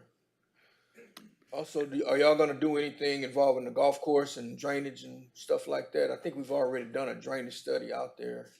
So as it relates to the golf course, we won't do a deep dive into the golf course similar to the aquatic facilities. We will not be doing a deep dive into the aquatic facilities, just because, as you mentioned, it requires a whole another set of lens looking at that system and how it interrelates into the park system. But we will be doing a high level look at it and then coordinating with Kenneth and the parks director to better understand what's currently being done, what needs to be done, and incorporating that into the parks master plan as well.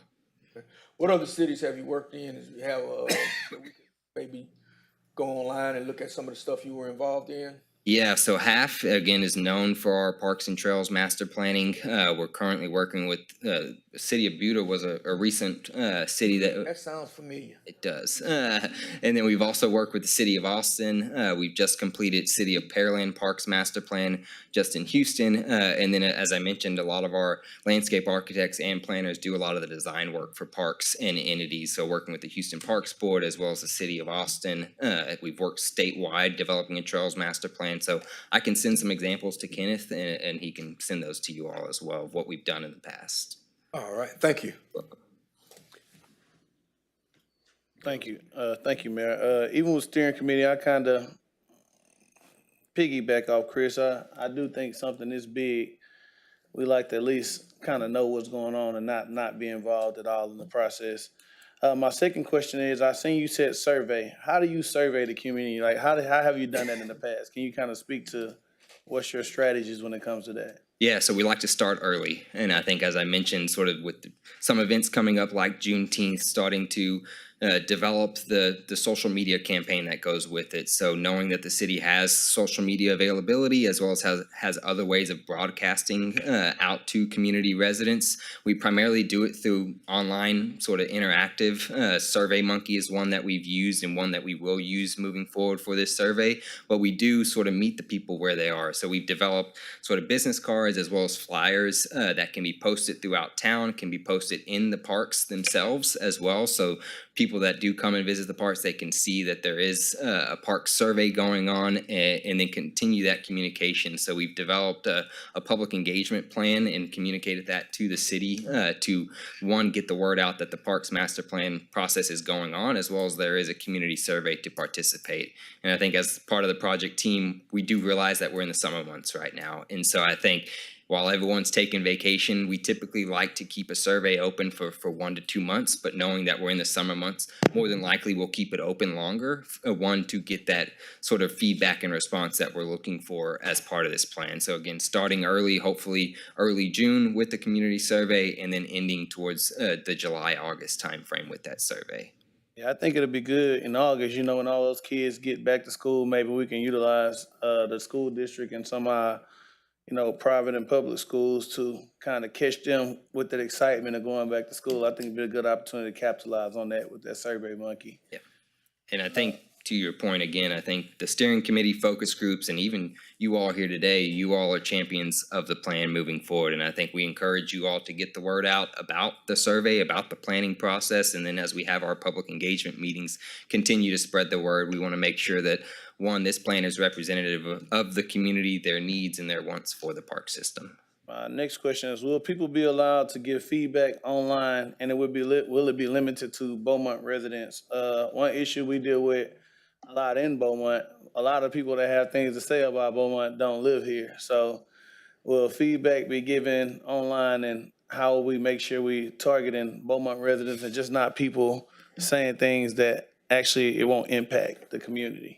Yeah, I think I can't speak to what will be posted on the project website. Typically, we like to have a questionnaire there as well. But our survey does, I believe, question 2 or 3 says, do you live or work in Beaumont? Or what is your reason for being in Beaumont? Are you visiting? Are you just here for an event? So we do ask that question at the forefront and then are able to sort of at the back end start to look at these are the responses from those that live in Beaumont. These are the responses of those that may just visit Beaumont. So we are able to look at that. Again, it's not all 100% correct, but we try and capture it the best way we can by asking that question early in the survey. Yeah, just a concern when we look at bonds and things like that, it'll affect the people who actually live here. So I just want to make sure we have a way to identify that data versus, you know, outside sources versus in. Of course, we want tourism, but, you know, those bonds will affect the people who live here locally. Yes, sir. And parkland dedication ordinance, I kind of want to compliment June Ellis because we talked about ways we can generate more revenue in Beaumont. We came up with the beautification fee, and we talked about the parkland dedication fee. I'm kind of glad it's coming up again. I will say most of the council was 50-50 on it, but maybe now this will be a better opportunity to revisit it because this is something I do see almost in cities across the United States that are taking advantage of it. So I'm glad now we have another opportunity to do more of a thorough deep dive. But council was 50-50 on it. I wouldn't say nobody was just hardly against it. We just didn't understand it as much. So this would be a better opportunity for us to be educated more and get more bang for the buck and see what all we can do with it, especially with all the industry we have around here. Yes, and I think one particular thing with the parkland dedication, it can go various ways, and that's where I say, looking at it towards the end of the process will help us, one, understand what to put in that parkland dedication, because I think it will start to sort of determine what is in there based off the needs and existing conditions, and then what you all move forward with or approve moving forward with as well. And our team has done that in other cities as well throughout the state of Texas, is working on those parkland dedications, setting up the city to draft that ordinance moving forward as part of the process. And that parkland dedication fee is included in our initial fee, or is that something additional? That is included in the initial fee, yes, sir. That's a good deal. Last thing, I kind of want to cry that we're saying it's going to take a year, because this council recently has kind of upped the budget with Parks and Rec. We literally increased it almost over 100%. And to kind of slow down for a year, I understand the reason to slow down, but just to kind of make that pause for a year, I know it's going to be a little bit of a pushback from the community from that standpoint. So that was one of my concerns I talked to Mr. Raggett about. I understand things take time, but we just really made a big splash for parks as a council, and come back this budget season and tell them, okay, we're going to have to pump the brakes for a year for the master plan. That'll be a lot to deal with in the community. Well, and I think there will be ongoing work in the park system, as we go through this process. This will be that long-term vision. So what do we do over the next 10 years? And then our recommendations will start to look at that 2 to 3 year time frame, the 3 to 5 year, and then 5 to 10 year time frame as well. With parks master plans are typically updated every 5 years, and then a new one is done every 10 years. So this one being sort of that first parks master plan that will look at sort of what are the needs, what do we need to do over the next 10 years, and then in 5 years that update process will sort of give you an opportunity to say what have we accomplished in that time frame as well. And I believe we did hear that there has been a significant investment in the park system, and I think that will only help as the community starts to see some of those investments being done over the next year, to see what more can be done in the park system as we bring in additional funding sources, opportunities for grants for the park system improvements. Appreciate you. Yeah, Ken, I'm just looking forward to how that'll be presented with, what we're doing in comparison to, it's logical to let the study be complete. So I'm just open to see how the city will propose us moving forward on that. But thank you, you did a great presentation. Any other questions? One comment, Mayor.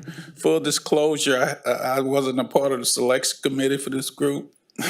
They just happened to do work in Buda, and there was a committee of city employees formed, and they selected them out of that group through a scoring process, and I had nothing to do with it. If you say so. I'm on record saying so. Well, and I know that we are already making a lot of improvements in our parks, but I think the pause is, in terms of big investments, is necessary to make sure that we're hearing from across the community, because there are such large needs across the community. We want to make sure that we're responding appropriately. So I think we're all very excited about the park master plan. Thank you. Y'all have a great day. You too. Thank you. Next, Mayor, Parks Program and Recreational Programs. During the last workshop, there was comments about the recreation and programming. So today we have Mr. Jimmy Neal here to give a report on that for council. If you see me grimace, it's not because of this. I've got a Charlie horse in my hamstring. I thought I got rid of my hamstrings. I didn't know I had them anymore with this body, but so if you see me start doing this, you know what it is. Next slide, please. So what we've got is we'll just kind of go over what we currently offer. This is really, none of this is new to you. You've heard this a few times before, but we'll kind of reiterate what we've got. What we're currently offering, the City Softball League. We do a spring league, a summer league, a fall league. SETA runs tennis leagues multiple times throughout the season, throughout the year. Southeast Texas Pickleball League now is doing some leagues as well out at the tennis center. And then this spring we had a youth basketball league. Next slide, please. what I've included here is just some of the other local sports that go on that are not city sponsored. You've got AAU basketball, tournament basketball. I just put that in there because people play other organizations that are not AAU. Beaumont Youth Soccer Club has been around for probably close to 50 years. Other select soccer clubs as well. You've got Little League Baseball, you've got select baseball. If you ever pass down I-10 and you see Ford Park on the weekends, obviously baseball is being played a lot. You've got local swim clubs. You've got Southeast Texas Youth Football League. That's another organization that plays with a bunch of surrounding cities as well. Next slide, please. Okay, you like those hot dogs? I figured we're talking about summer. This would be pretty cool. So I'm extremely creative. Summer camp at Sterling Pruitt Activity Center. That's beginning in 2 weeks. We've got a session 1 in June, session 2 in July. Beaumont Track Club. Oh, I'm sorry. So, What all does the summer camp include? arts and crafts, activities. Occasionally take field trips here and there, just depending upon what is offered that week. They can go out to the pools, they hang out in the park. I mean, there's a lot to do. It's housed at the Pruitt Center. So It's all day deal supervised by we've the got recreational department. yes, sir. Well, we've got rec. What are they called? Rec aides, I believe, that work just the camp over the summer that we hire that come in and do it. And we've got a person that directs it, manages, oversees it. And we cap it at 75 kids per session. And usually we're pretty close to full. How many sessions? 2 sessions. Month of June is one and month of July is the other. All right. They get breakfast and lunch as well. All right. Thank you. Yes, sir. So we said track club had our meeting this past Monday. They'll be taking place practices 2 days a week at Westbrook High School. Alice Keith and Magnolia Pools. We all know we've got those 2 pools open up this weekend. Movies in the Park, which our first one was last weekend or last Friday at Wuthering Heights. If you remember, the weather was awful, so we postponed that one. We've got another one coming up here in probably, I think, 3 weeks. I've got the flyer. June 7th, Charlton Pollard Park. And then the one from last week that we moved is going to take place on June 14th. And then additionally, which you guys all heard a couple weeks ago when we had the meeting with BISD, which was very encouraging to me, was they talked about all the things that they're offering over the summer, how they've got multiple campuses open, indoor and outdoor activities, open gym. They said something about softball, baseball. I think there's some football. They're serving lunch, probably breakfast as well at those campuses. So BISD is really kind of, in my opinion, stepping up. While we're talking about BISD, I'd like to really thank Jackie Simeon and the rest of the staff over there, because we reached out to them early this spring with Lauren's group here with us and asked for a survey, if they could survey 3rd through 8th grade parents. And so we had a long list of recreational activities that we said, if we offered this, would you participate? Do you currently participate? Had a long list of items. Of all the people that we surveyed, we had 81 people respond. And of those 81 that responded, I believe half of them said they currently play basketball and would participate in basketball. Other sports, like we said, track, baseball, football, some other offerings. But that was something that we've never been able to do before with BISD, kind of partnering with them on that. Thankful again to Jackie, Jenny, Angelo and their group for allowing us to send that over to them. We've got a pretty good working relationship, and I really appreciate them doing that for us. Next slide, please. Here's our, yes, sir. Looking at the youth activities, don't we offer a summer youth tennis camp at the tennis center? We have in years past. I don't believe we did it last year, and I'm not 100% certain if it's going to take place this year or not. You know, we've got so many other groups that are doing it. SET, I believe, does some stuff as well, so they may be doing it separately. I'm not 100% certain, Councilman. I think we are. We need to probably verify and check on that. Sure, we can do that. And can we work on getting the metrics so that we could also provide that to the citizens in terms of our softball, tennis, pickleball, basketball, the track club, in terms of year-over-year participation, whether something's increasing significantly, something's declining, and then that can also help us point to how we might be able to grow programs that aren't growing sufficiently, or how we're going to be able to expand the programs that seem to be growing, and maybe they're closing too soon and not offering, we don't have enough capacity, so that for the next year we can plan that. Sure, and those things they're in our monthly reports that we. Right, I'm just saying in terms of, we get a lot of monthly reports, and I do know that information's there, and I have been looking at it, but in terms of for council, for the review. Sure. Thank you. Mayor, just to piggyback on what the mayor is saying, just off the top of your head, which programs we have would you say are successful and which of them need some more work? And do you know some probably just don't need to do anymore? Well, we don't do a ton of programming, to be honest with you. We never have. We've run the adult softball league for years and years and years.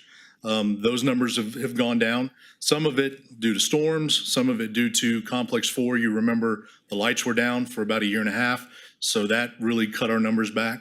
What we've found, and this isn't a local issue, this is across the country, a lot of adult sports leagues per se, those numbers have gone down through the years. If you pay attention to what kids are doing, kids don't just go out to the ballpark on the weekend anymore. They don't just go out and shoot baskets or go out and do a pickup football game.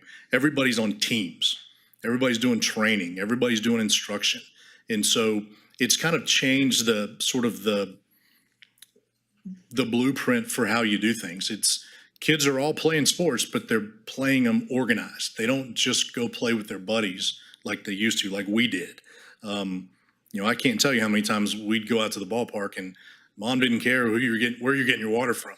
There was a hose somewhere, and you're going to drink out of that water hose. You didn't have to bring $20 with you. You didn't have to know who was going to be there. You just went and you played all day.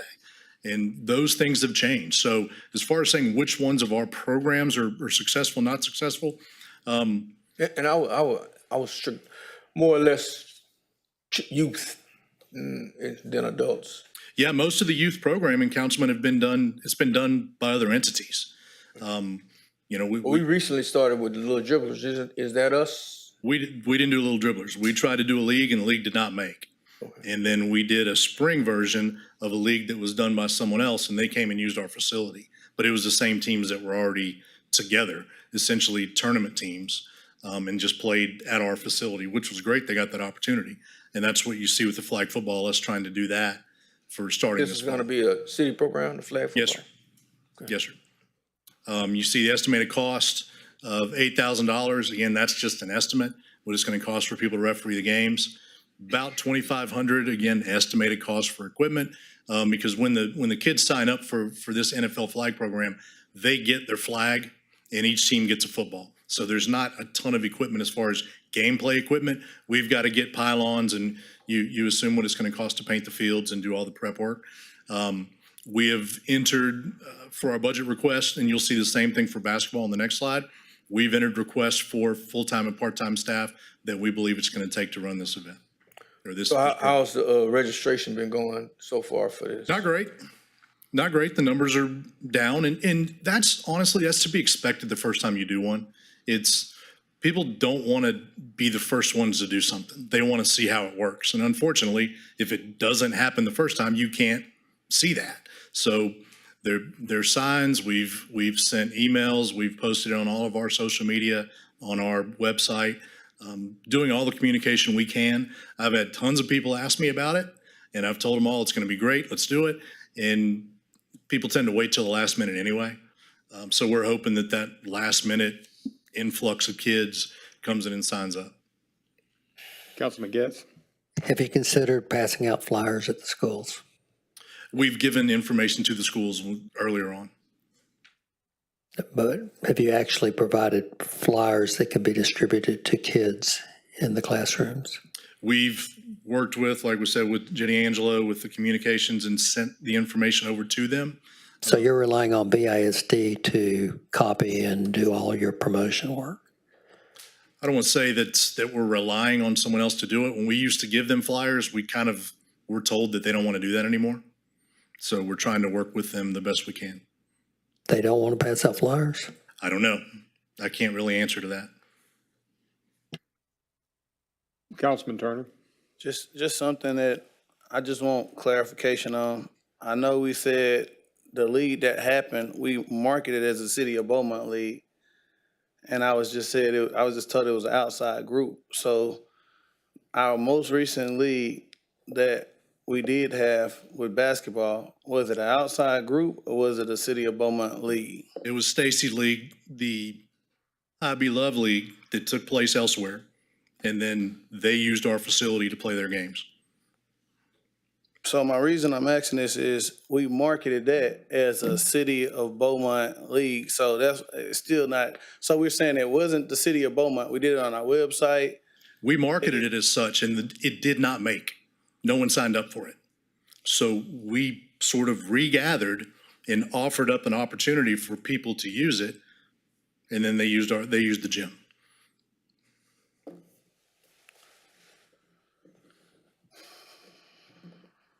Next slide, please. There's the basketball league that we put up last year. The cost for referees, this is higher than we estimated. We thought it'd be about $5,000. It cost us more than that this spring to do it.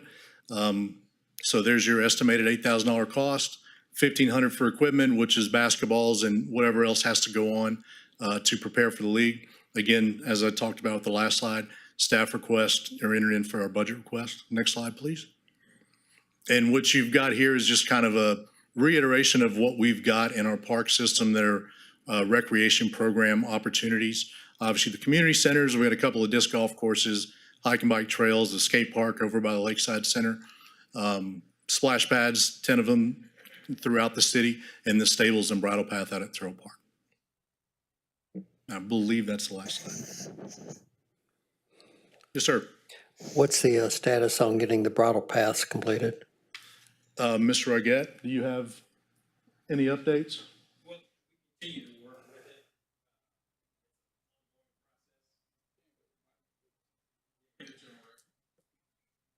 We continue to work on it. It's an ongoing process. You know, I wish we had people that we could dedicate. That's all they do. But we basically get out there when we can. And, you know, we have to deal with the lower back area, which usually holds a lot of water. So we really can't get into it. But we've made a lot of progress on it. If you'd like, we can get a buggy and we can ride out there and you can see what we got going on out there. But we have the guys go out there. They probably work on it no more than 3 to 4 times a month. And that's because we have so many other things that we have to do, and we just can't dedicate someone to stay out there to do it. In order to finish this project, which has been going on for years now, what's it going to take? I mean, what you just described, it doesn't seem like it's going to happen anytime soon. Is this something that we could look at contracting out? Is this something that, do we have a budget as to how much it's going to cost? I thought we were basically using millings from when we take a street and overhaul it, and then we just spread that out. What are we looking at doing? That's what we use, but it's really a slow process. I think if you come out there and meet with me, you could see how long the process takes, you know, to even put 200 feet out there. You're basically scooping it one time, driving it all the way back to the end of the road. You know, if we could contract it out, I could get bids on that. We do have the millings already piled up for free, so it's all there. It's just that the manpower to be dedicated to do that.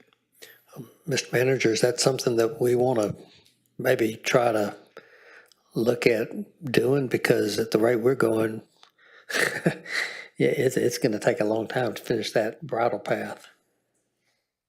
That's part of the comment, Councilmember. Okay, so talking about maybe contract, we've got the material there. What we don't seem to have is enough dedicated labor to get it spread. And what I'm hearing from Mr. Riquette is part of the reason why is that I guess you take a Bobcat and get a load of millings, and then you have to go all the way to where the project is, finished up to that point, and then drop that, spread that, then come all the way back. It takes a long time. Is there a way to get this done faster? The material's there. Yeah, we'll have to evaluate it, and then they come back and say what they need, what we need for its resources, and then decide how best to get it done. Okay, well, I'd encourage us to do that because it's been at least 5 years now that we've been working on this. Councilman Turner? Back to programming, I know we said we were having some issues with participation. So as far as like community relationships, sponsorship partners, how do we look with that? Like, because I get you didn't get the participation the first two attempts with football and basketball, but I have concerns. This will be the first time for football. Football? So Okay. we're still in the process now. So I have some concerns going forward with, sustainability of, us tasking these programs and we're not able to get the kids. I understand you saying the other league was separate, but the kids were there. So, and even when we surveyed BISD, based upon what you said, the survey feedback showed that basketball was something that they would be willing and wanted to participate, but we wasn't able to get them when we did it. So just sustainability moving forward, what do you think can be done to get a different outcome? The survey results were that they're already playing.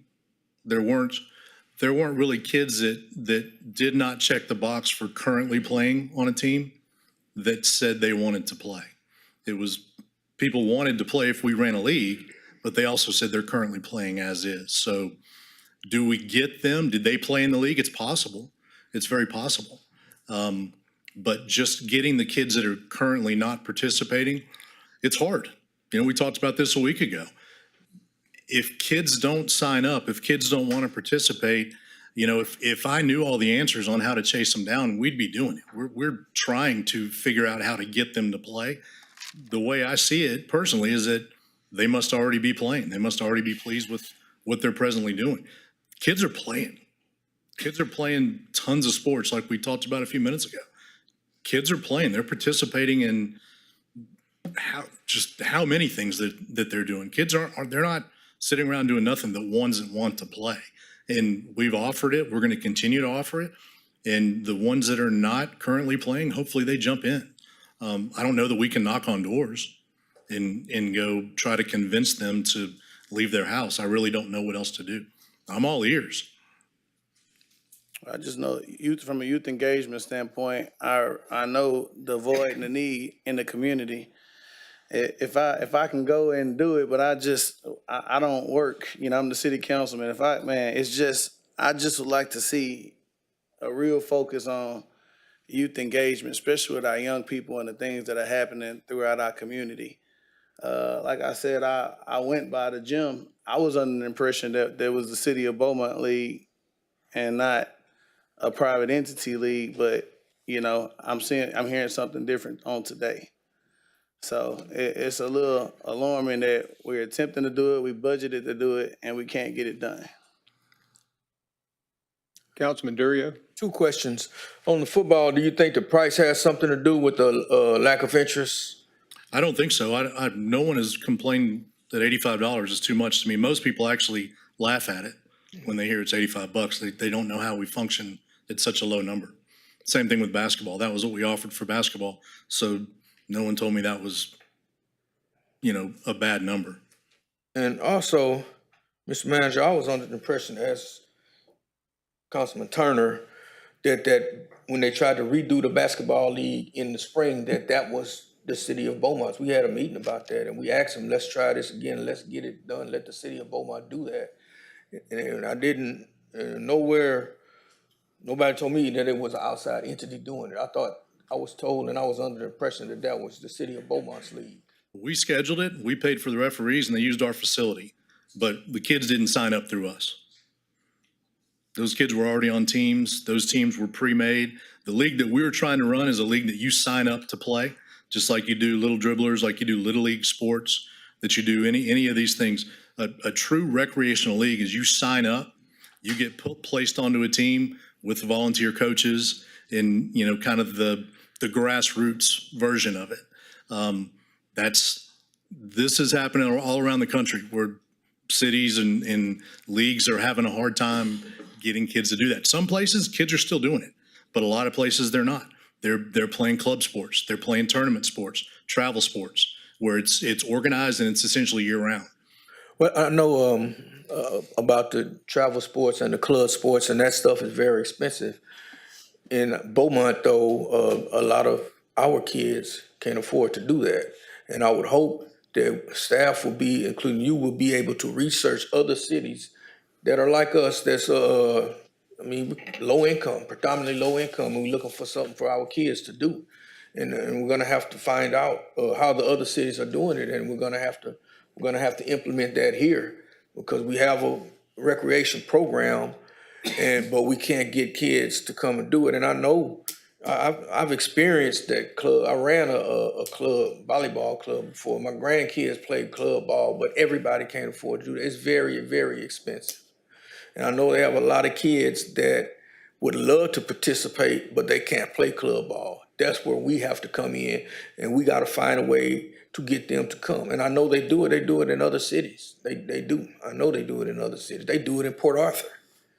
So we're gonna have to find a way to correct that and do what we can to get these kids to participate, or do everything that the city can to get them to come and participate. Even I don't care if that's if we cut the price or whatever we have to do, but I think we need to start by contacting other cities, doing our research and seeing what they're doing, and try to implement that, adjust it to work in Beaumont, Texas. Yeah, Chris, one of my concerns, I just look at, Silsbee, Texas, not nearly the population of us, and they have a little dribblers and little league. You got Hampshire, Hardin Jefferson out there. They have a little dribblers, little league. Lumberton, they have it. Hardin Jefferson is big time. But that's my point. It is happening. And A lot of communities times, way the smaller. smaller cities are the ones that are successful with it because they're smaller, tight-knit groups. And oftentimes, the bigger cities are the ones where you see these grassroots organizations starting to dwindle. It's just across the board, across the country, this is happening. One thing I'd like for us to investigate, as you pointed out, that I believe that was Stacy Lewis, I Love Basketball League, teams and coaches that came over and played at the Sterling Pruitt Center on those weekends. And that was Stacy is an employee of the city, but there's also, that was an outside league that came together. There's other leagues, whether it's football, that are organized, that have coaches that already have participation with youth, but they lack facilities and they lack money to be able to, have the number of activities that they would like to have. And I know BISD, we've had recent conversations where hopefully they'll continue to be able to make resources available, but oftentimes that's happening during their school time when other basketball leagues are going on. But to be able to engage with them, because the kids that are already participating is really not who we're going after. We're going after the kids that currently aren't participating and that are less supervised, and that's a growing population in our city, and we have a lot, youth getting in more trouble. So we want to offer those alternatives, and I think and I'm also hoping to hear about when the Sterling Pruitt might be able to be open extended hours on Saturdays and being open on Sunday to allow use. And I don't expect it to change overnight, but partly it's when it's not available, it can't be used. And when we start talking about expanding facilities, and I'm all for having additional facilities across the city, I just want to see full use of the current facilities that we have to do all we can to expand those. So. Mayor, Yes. I look into this basketball league, because it was my understanding it was a city-sponsored league. And so we'll find out exactly what's going on. Mr. Stacy Lewis, who's a city employee, and part of his job is to help find participants for activities.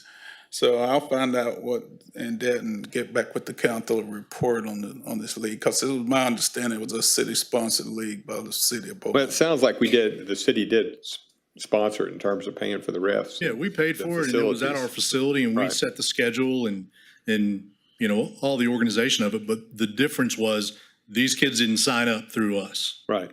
These teams were already made, and that's not the way we were designing our league to do. Like I've said, ours was more the true recreational portion, to where you sign up, you try out, or if you don't try out, the coaches get their teams, they pick the teams, and then you go about your business. It's not a pre-made travel tournament type of team. Well, I think one thing that it did happen, it allowed these kids to be able to play more basketball, and it was organized, and they wouldn't have evidently been able to play had we not offered that. So I think that's an improvement, but I do understand what you're saying in terms of the difference. But as we're looking at public-private partnerships for economic development downtown, in terms of doing the same with youth initiatives here in town, hitting kids that are currently aren't involved in those activities and trying to find a way to engage them. And I realize that the challenge is going to be hard, because if they're not doing it now, how are they going to get engaged? But I know there are groups and people that are working with a lot of these youth that, that are going to those schools and trying to provide those alternatives. And Siri agrees with me, so I know I must be right. So Yeah, I mean, if we can get people that want to get kids to sign up for stuff, send them in. What like we said a week ago when we were up here, and Councilman Getz kind of said the same thing. He said, if they're not signing up, they're not signing up. We want them to. We don't want to offer something with the expectation that it's not going to work.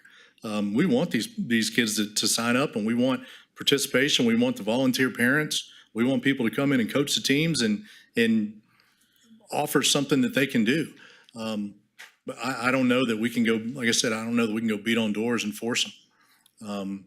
And I think.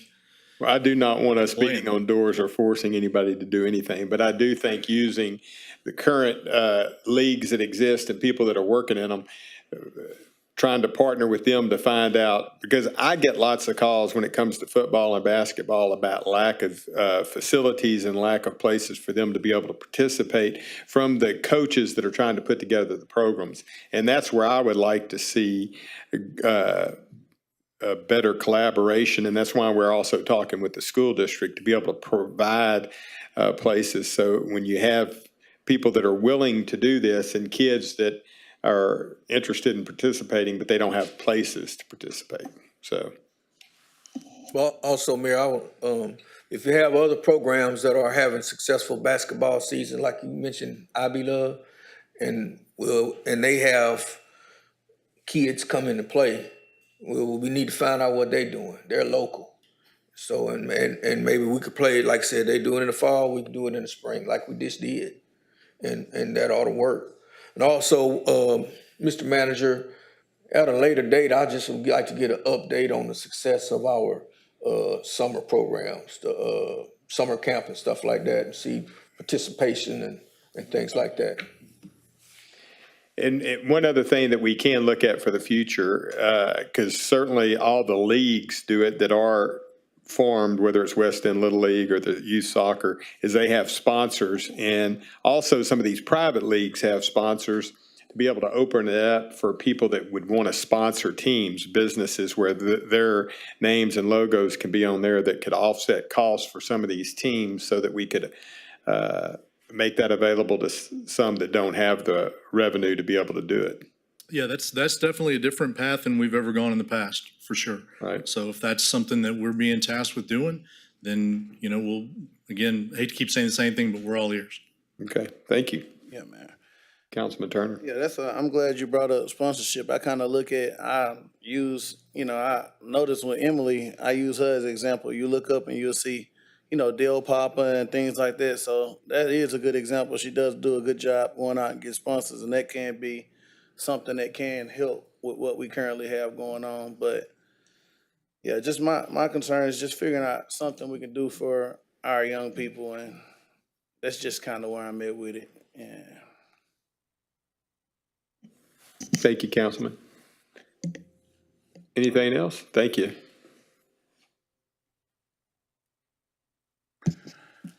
Next, Mayor, we're gonna have a financial update. We're gonna get some fiscal year 2024 numbers. These are numbers from the existing budget and projected all the way through the end of the year. Do you have an idea on how much more time? Because we might want to take a 10-minute break if we're looking at another hour and 45. We might want to take a 10-minute break. So yeah, let's take a 10-minute break. Not to say it's gonna be an hour, but Oh, yeah, yeah, you'll be.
That's right. I'm ready to go.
during the break, I was able to confirm that there will be youth tennis camps at the Beaumont Municipal Tennis Complex, and also that BISD will pass out flyers if you give them the heads up and go through their forms to do that. So just note those things. Thank you. Thank you, Councilman Getz. Mr. City Manager, item number 4. Yes, Mayor, fiscal year 2024 financial forecast through year end, and we have Ms. Cheryl Ray, our Chief Financial Officer, to give us a report. Good afternoon, Mayor, Council. I'm pleased to present to you the financial update for the fiscal year 2024 to date. We'll start with the total general fund revenues, and you can see the way it's organized. The fiscal year 24 current budget was $158 million. Fiscal year 23, as of 3/31, we had collected $105 million, and for fiscal year 24, as of 3/31, we've collected $106 million, which is a positive change of 1.57. Our projection is just a tad shy of our budget at 158. The fiscal year 24 projection is adjusted for decreased sales tax revenue of $2.6 million. We have decreased property tax of $1.7 million, but we have increased interest earnings of $600,000, increased charges for services of $2.7 million, and $1 million increase in other revenue. And that $2.7 million of charges is primarily EMS charges, and then the $1 million is different things like events and fines and forfeitures and some other things. So a pretty positive outlook for the revenue for the general fund. The sales tax is down, as I stated. We had budgeted $52 million. I think we're only probably going to collect just shy of $50 million. I did look at some other cities. I looked at Baytowns. They're down similarly. I looked at Conroe. They're also down for the year. It's just people simply don't have the discretionary funds to go out and buy a lot of the things that they would have been buying before. Our property tax is down a little bit too. We had budgeted $50.6 million. We're probably going to collect at this rate $49 million, but we are up 4.18% from prior year. So that's actually good. Our assessed values had increased from 9.3 million to 10.5 billion from 23 to 24. And the property tax revenue received was 47.6 million for the year. Fiscal year 24 total revenue is expected to exceed fiscal year 23 by 1.4 million or 2.9%. Mr. Turner, you had a question? He said he had. I'm gonna wait till the end. I'm gonna let you get Okay. through it. All righty. Next slide, please. The water and sewer fund revenue is actually quite good. We had budgeted $59 million. It looks like we're gonna get about $60 million. Through 6 months, last year we had collected 26.5. This year we've collected 31.2 for a positive change of 17.52%. And our fiscal year projection is $1.2 million higher than the budget, and that's 2% higher. The solid waste fund revenue, we had budgeted $15.6 million. To date, last year we had collected 6.5. This year we've collected 8.2. So it's 25.24% higher. Our projection is actually going to be 15.8, so a bit higher than what we had budgeted. $1.7 million difference. So great news there. Our general fund expenditures for fiscal year 24, we had budgeted $164 million. Last year, as of 3/31, we had spent $67 million, and for 24, we spent $72 million, which is a change of 7%. But we're only projecting at the end of the year to have spent about $157 million. So we're actually going to be below budget, which is great. Most expenditures are right in line with budget. Some departments may be exceeding the department by small amounts, but others are coming in under budget by small amounts as well. But we're projected to be under budget in expenditures by $6.5 million as departments are watching their budgets this year and due to salary savings from unfilled positions. The water and sewer fund expenditures also look to be down by the end of the year. we're projected to be under budget by about 1.4 million or 2.5%. And that's primarily so far due to less sewer maintenance, repair, and sewer treatment plant expenses. Our solid waste Well, expense. I have a question. Yes, sir. We kind of glossed over that due to savings by unfilled positions. Yes, sir. So I know that historically we have always had the ability to incur savings by not filling positions. But if the positions are out there allocated, I have to presume that we feel that they're needed. And if they're not being filled, then what are we doing? I mean, is it purely for budget purposes, or is it because we can't find the people that we need, or what's going on with that? I think there's a combination. I think there is, we can't find the people we need. There's also, temporary unfilled positions when someone has left and you're looking to hire someone else. But that is also something that in the strategic plan and in our budget process, we're definitely going to be looking at to see, we don't need to be budgeting for a lot of positions that are not going to be filled. So that's something we're definitely going to be looking at this year. Okay, good, thank you. And the solid waste expenditures, we had budgeted about $14.5 million. As of last year, we were at 6.3, and this year we're only 6.29. So the expenditures are down about 1.3%. We're projecting to be a bit under budget at 14.1 by the end of the year. Our projections indicate that our landfill operation costs are going to be about $521,000 over budget this year, and that's partly due to the rental of equipment that we've had to do out there. But costs associated with residential and commercial operations will be about $891,000 under budget, so that's a net savings about $370,000 for the year. Next slide, please. This is a slide of where we are in the different funds. So the general fund, again, we had our amended budget revenues are $158 million. And by the end of the year, we're projecting 157.7. So we're actually going to be under budget by $196,700 on the general fund revenues. However, on the expenditures, we budgeted 163.6. Year-end projection looks like 157, so we're going to save about 6.5 million in the general fund on expenditures.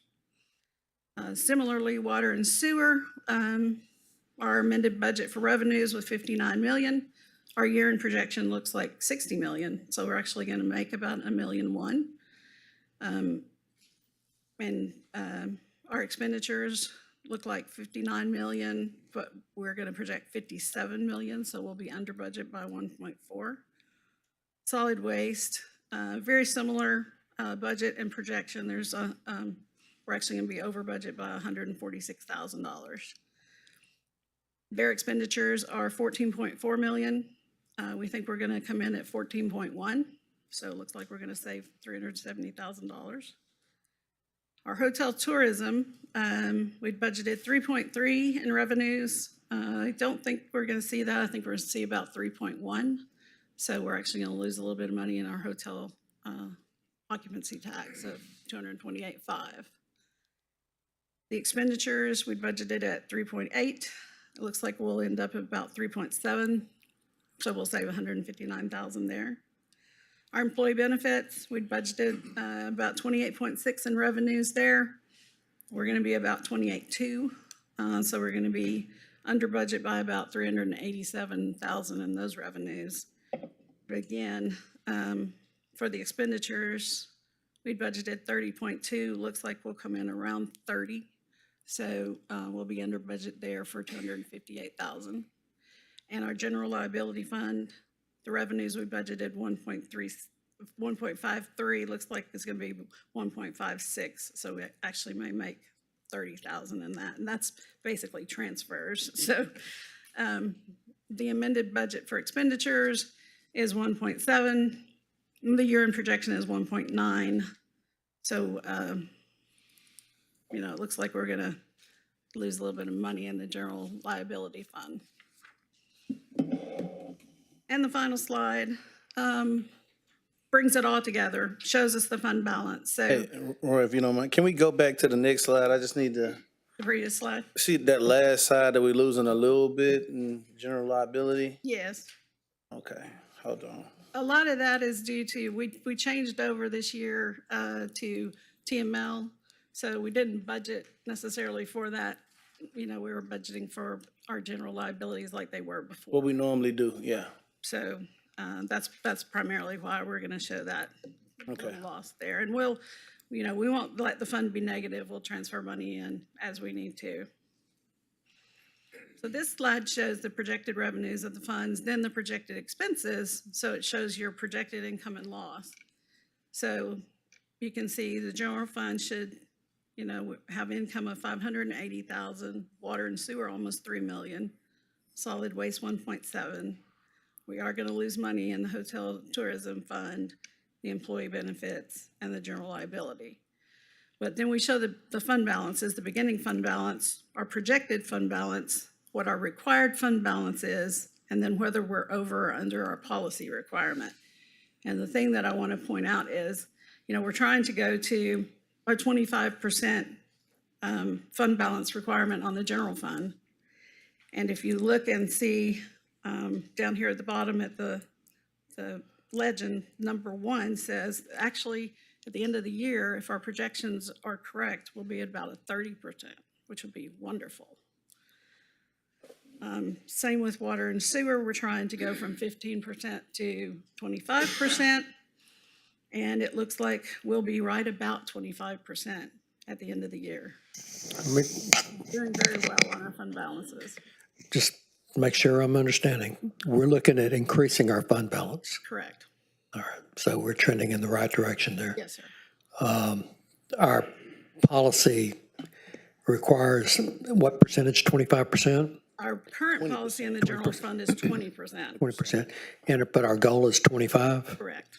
And how close are we going to be to our goal after these projections? Yeah, 30% on the general fund. 30%, so we're going to be exceeding our goal. Correct. Ms. Cheryl, And we have 6 more months to go. And anything can happen, but this is, based on where we are at this time. Ms. Cheryl, one thing that kind of stood out to me with, property taxes and sales taxes kind of being down, Yes, sir. including tourism, it all kind of flows together. Yes. With that being down, for us to be able to get to a point where we can possibly exceed the expectations, that's a huge gain, Yes. for the city. Yes, sir. And I'm kind of even trying to figure out how do we get there, class 4, with sales tax and property tax down and tourism, right? Well, because our other revenues are up, our EMS revenues are up, our events, our fines and forfeitures are all up.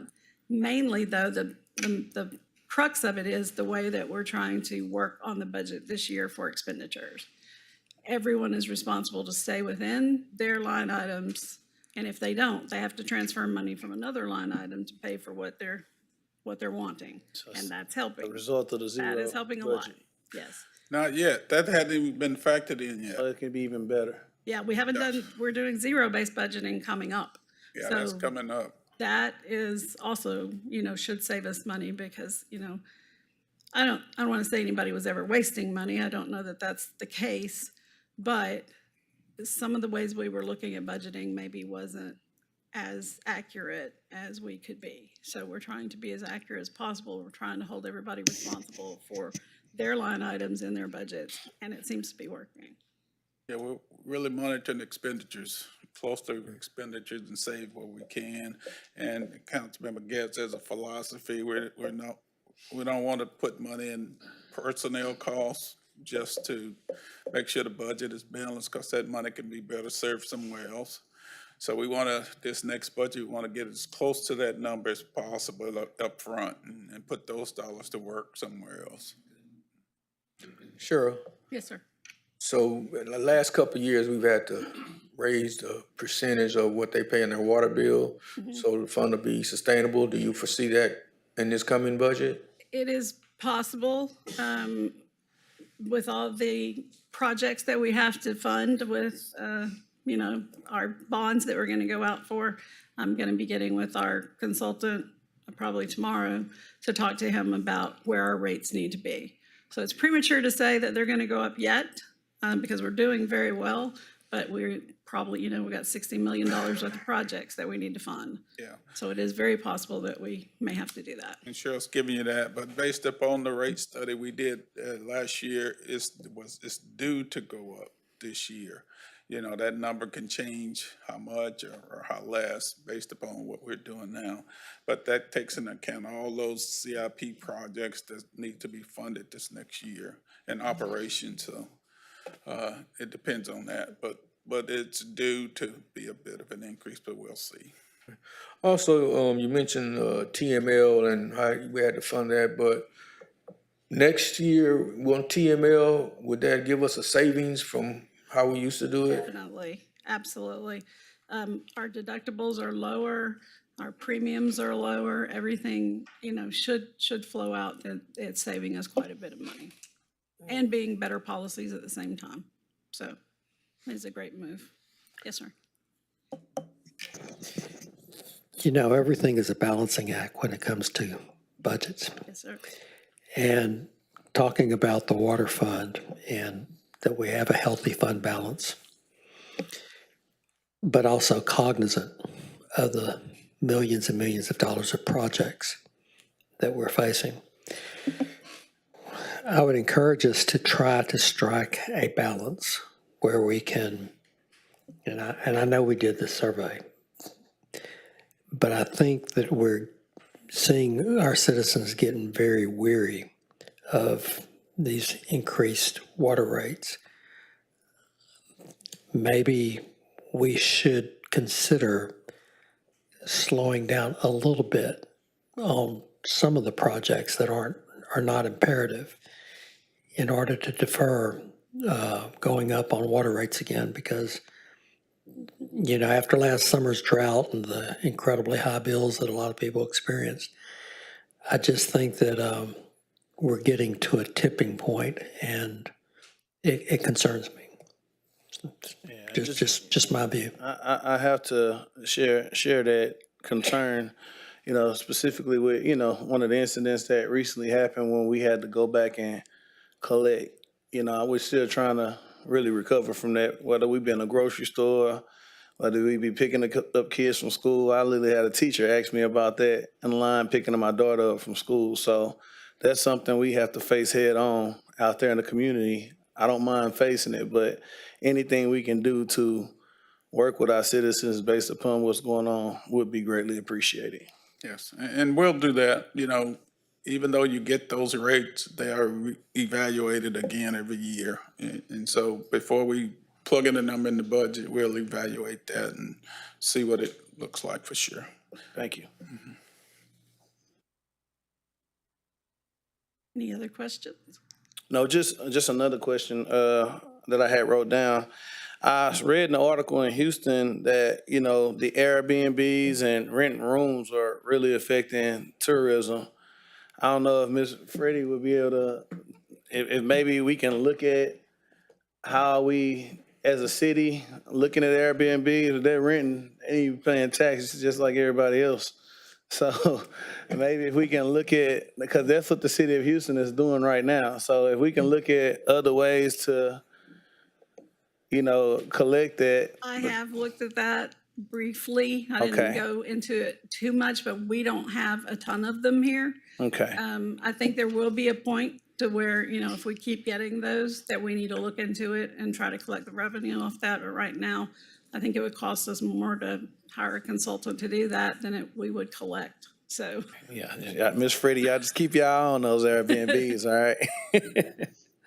But it is a source of revenue. If anybody else knows any other sources of revenue, please let me know, because we're looking for everything we can. And we will be talking about that as this budget process further goes along, sources of revenue, things that might be attractive or good for the council you might want to discuss. So we'll be bringing some discussions to you on some things.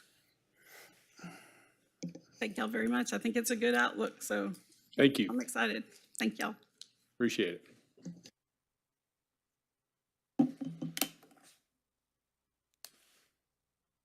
Okay, Mayor, and next, the update on fleet operations for public safety vehicles, police, fire, and EMS. This was one too that was mentioned by council during our first workshop, so we're bringing an update and information to the council on our policy with vehicles. So who's Jeff Harville's coming forward. Good afternoon, council, city manager, mayor. I'll tell you first off how we kind of do our process for replacing equipment, then we'll go into the actual emergency services itself. So first part of March, I'd send out an email to all 42 divisions of the city. That's how many people own equipment in a city, and they are to put in their requests, and it's due by April 1st. The things that they need to consider when doing that is the age of the equipment, the mileage and hours that's on that equipment, the condition that it is currently in, how much usage it's done throughout that year, historical maintenance costs, and parts availability. So all those 5 or 6 items are the main factors when we determine if something is ready for replacement or not. You can go to the next slide. Before that April 1st due time, we get with all of the emergency services, police, fire, and EMS, and we meet with them. Myself and my fleet operations supervisor meet with Chief White, Singler, and Max from EMS. He's an EMS manager. And we discuss what our current and future needs are for the fleet. Next slide. In that, we maintain our NFPA standards. And in that, a fire truck can stay in front line for 15 years, and then it can be in the reserve up to 25 years. You had asked, I believe, Councilman Turner, you had asked how often do they have to be replaced, or are we required to buy one every year? And as long as they fall within that cycle, we actually are. And as for the NFPA standards, I believe Chief Singler can speak more on those than I can. That's more of his realm. We also abide by the ISO standards to maintain our community insurance ratings. And in this, because of COVID supply chain problems that we've had, it didn't affect actually when COVID was going on. It's the years after that it's affected. So you can see in FY21, we ordered a pumper in February 10th for $675,000, and it took 18 months to get here. So we covered it really within the next fiscal year. Now, we ordered one in FY24 that was ordered on July 10th.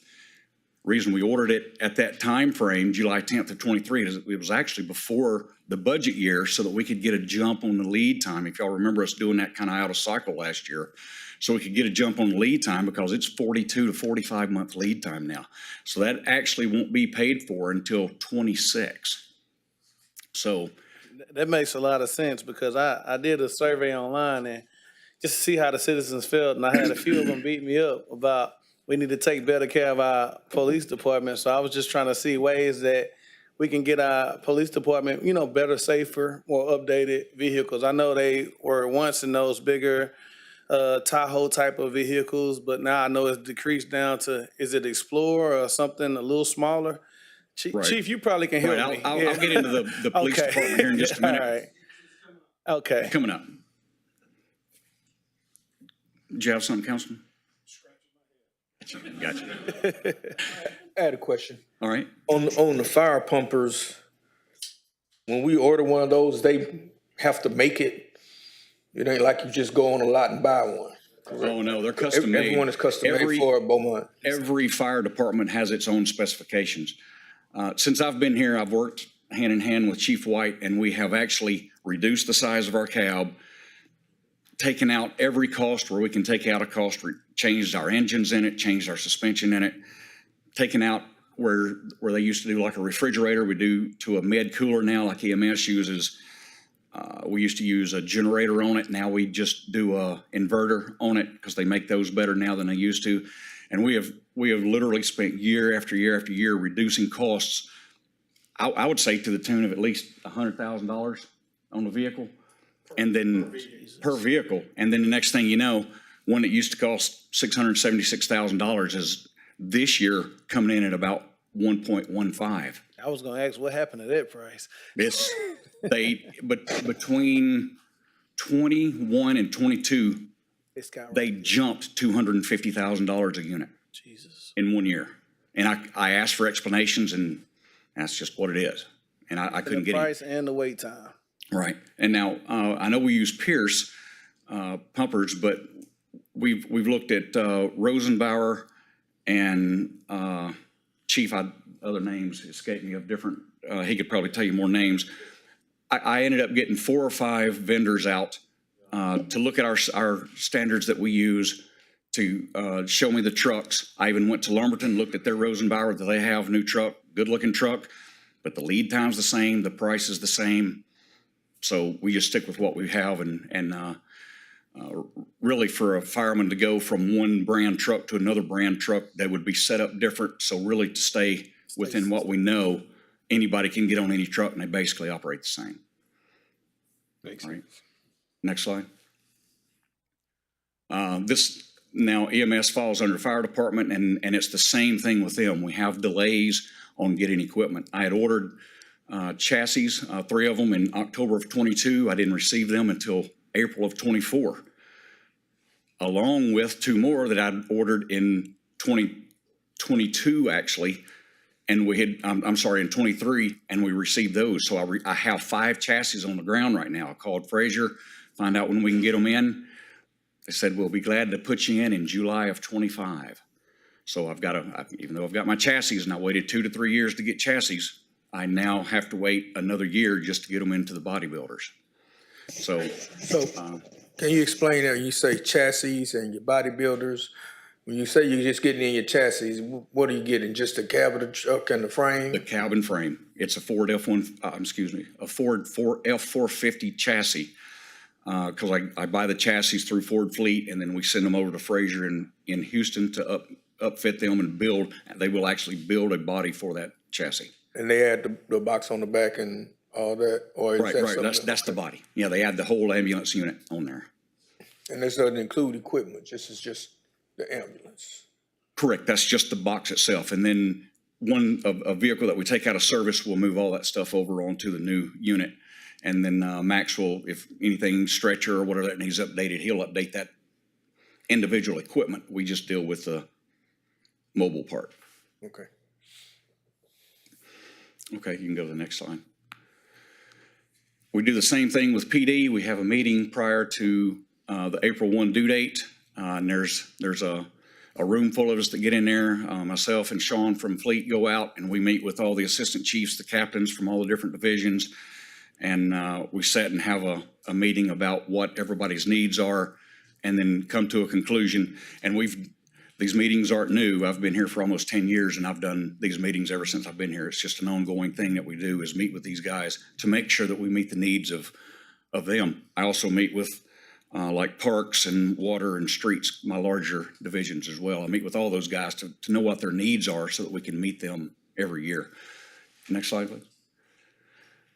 We discussed the future needs of the 5 police divisions. The replacements occurs as old or wrecked units are taken out of service. I say wrecked because for some reason a police car is a wreck magnet. More people hit us than we hit.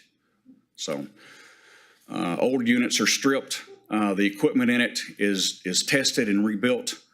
We box it up and make it ready for a new upfit. So for those of you that don't understand, when I get a police car in, let's say it's an Explorer, it pretty much resembles the one that you may buy from Doggett Ford down here. It's just a police pursuit version. We take everything out of it. All the lighting is run, the partitions are put in, what's called a bio seat, a plastic seat is put in the back of it. The radios, the cameras, all that is put in there. That's about, if a chassis is about, or the body is about $50,000 or $45,000, we add about another $15,000 worth of equipment per police car just to get it upfitted.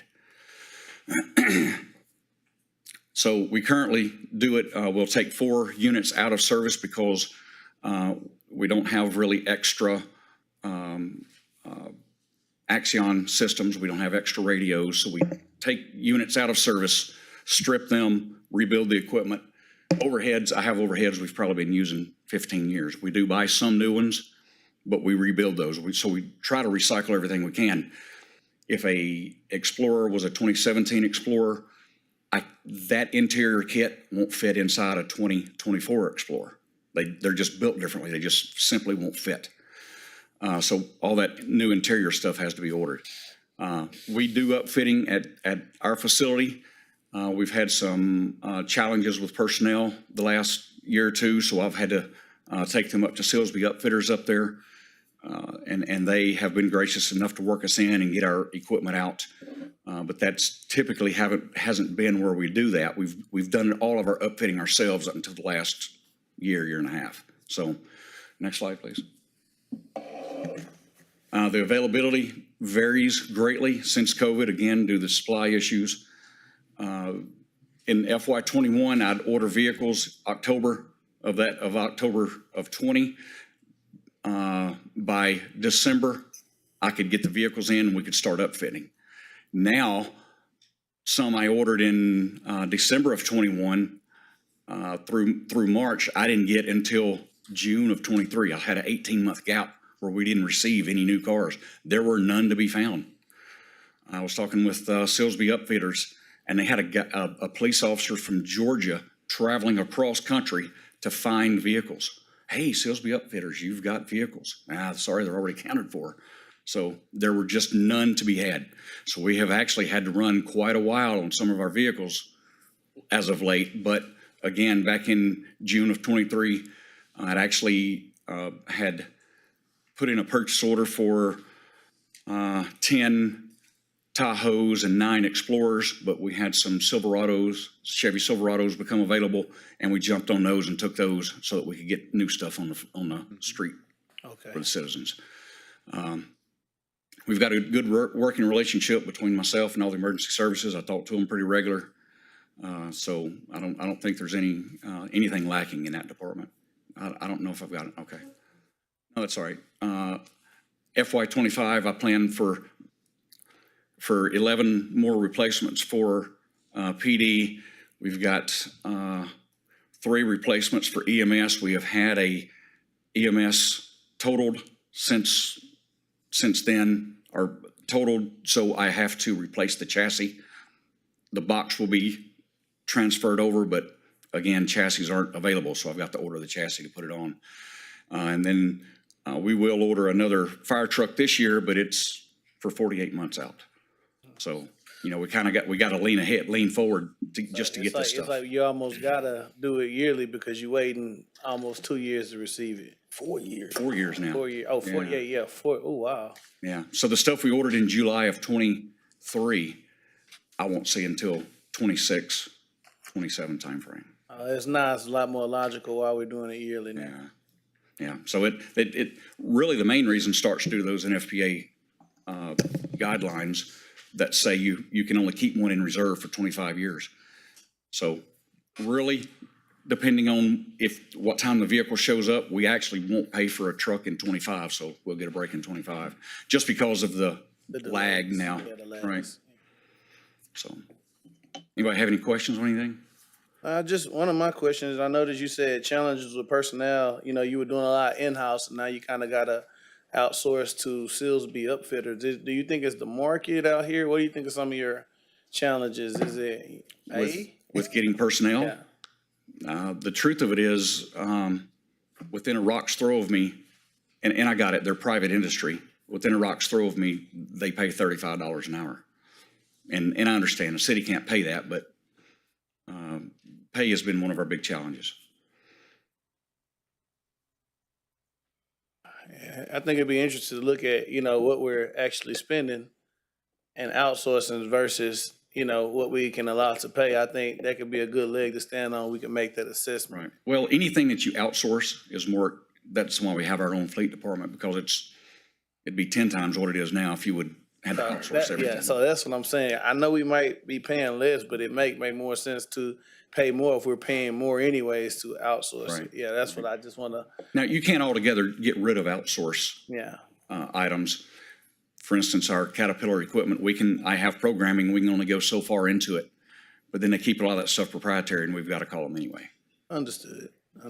So But yeah, I know Chief, I got that request and I wanted to see where we were at with our police department on, update with fleet and even with the Explorers, are those the cars and there's a reason behind it? Because I like to be able to respond to some of the people that ask me, yeah. Yes, sir. First of all, if I can, I'd just like to back up what Jeff said. We have an excellent working relationship. And one thing that I know that people don't think about, because when they think of the police department and their fleet, they think of the marked frontline units. And that's really not the biggest part of our fleet. We have all kinds of vehicles in our fleet. So I understand and I know that it's disheartening for the men and women that are working uniform when they get to work. And, sometimes like I went down there today and counted, we've got 19 cars down. But not all of that is mechanical. Some of it is IT. Some of it is because they're wrecked. Like you said, I mean, we drive 1 million miles a year and, there are incidents. That's just the nature of the business. So I will say this though, because of the work that we've done with Jeff, we have a more versatile fleet with more choices for our officers than, patrol officers than ever. When I started, you had your choice between a Dodge Diplomat or a Ford Crown Vic, and they were the same car. One was just a little bit worse than the other. And, but now, we have a smaller, some of the smaller people like the smaller SUV. Some of the larger guys, they want a truck or a Tahoe because, the equipment takes up a lot of room. Okay. With all of the IT equipment that we have in there, if we lose that, if we lose a tablet, then we've lost, that car. We can't use that car for that shift. So I understand. We try to rotate them in and get them in and out as quick as we can. If it's warranty work, then we're relying on a dealership to fix. It takes time. I know it's disheartening, but we really do work hard to keep the best possible fleet that we can have. And again, more options than the officers have ever had. And just for your knowledge, if you don't know, these are what are called police pursuit vehicles, a PPV.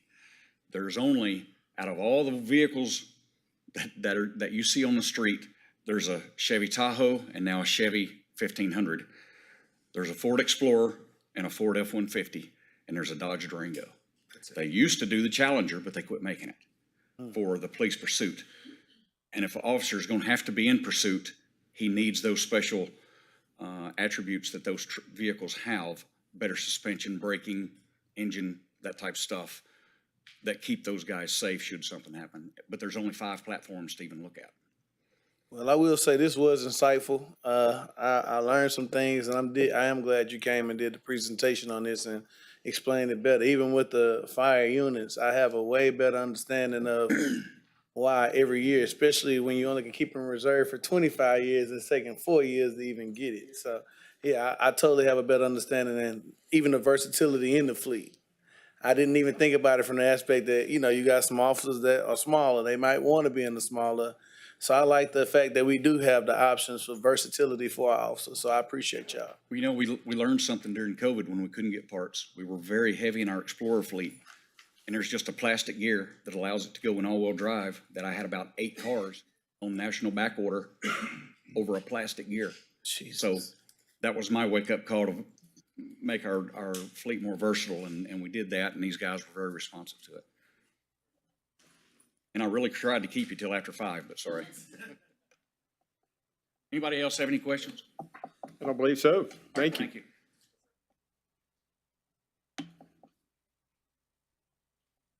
Mr. City Manager, we have anything before we get into council member comments? No, sir. All right, Councilman Durio. Mayor, I just want to thank all the staff for their presentations. They were very informative. They've done a really good job with their presentation. I would name them all, but everybody out there, y'all did a good job. As I like to say, Miles and his staff did a great job. But thank you for the presentation. Very good, very informative, and appreciate it. That's all, Mayor. Thank you. Councilman Getz. I echo a good job. We've been here a while, but this is a very important process that we're going through today, and really glad to see the budget is shaping up as healthy as it appears to be. One of the things that I'd like to encourage, and I've mentioned it a couple of times, is this food truck park. Try to advance that a little bit quicker to maybe coincide with the reopening of Riverfront Park. I think that's some real low-hanging fruit. And one of the things I want to throw out there that Councilman Turner shared on his Facebook page is lighting the bridge, the KCS bridge that's over the river. If we're going to have the food truck park right there, now would be the time to start reaching out to KCS to see if they would agree to let us illuminate that bridge like has been done in some other cities. That would be a real focal point. You'd be able to see that from I-10. And of course, right there at the food truck park, it would really be neat. I think Councilman Turner knows what I'm talking about with, we've all seen some of these bridges that are in Pittsburgh and other cities that are lit up. That's not really expensive to do with the LED lighting, but we'd have to get KCS on board with that. So this would be a good time to start making overtures to them for that purpose. Thank you. Councilman Turner. Man, if you fail to plan, you plan to fail. So, I mean, these budget meetings are long, but this is one of my favorite times of the year because you kind of get rejuvenated about the excitement of the direction our city is going in. And I know some of these things are new to us as a city, but I'm more than confident if we keep moving like this in the right direction, we'll be fine. We just got to be confident in what we do and deliver results. The food truck park, I agree. You know, timing, I think we need to keep the excitement, you know, with timing. Once that Riverfront Park is done, you got to boom, hit everybody with what's next and kind of keep the momentum going. And even if we got in conversations about the bridge, it might take almost a year to even get to agreement with that. So I think it's a good time to get that conversation going. Board, I'm gonna work with you on Dr. Tomei at Lamar. We're gonna let them see how much we spending, and I'm gonna see if they willing to match us. So I'm gonna push on them a little bit. So I probably need you to come to a meeting with me if Kennedy, that's okay with you. And my next question, the parks plan, it was impressive, very impressive. But I still want to push and see if we can get that 12 months a little shorter, maybe closer to 10. And with the park study, I know we were talking about doing a study for a water park. Will we be able to get, when we do the study for the water park, are we going to kind of get feedback on locations? And because I know we've discussed, Mike, in the past, Chris, Randy, Ford Park area, and things of that magnitude, maybe partner with the county. Are we going to kind of get feedback on location? That's what I'd be interested in knowing. Someone who's familiar with the scope of that, can you address that? Kenneth or June, somebody? Do you know the scope of that master plan? Does it include the?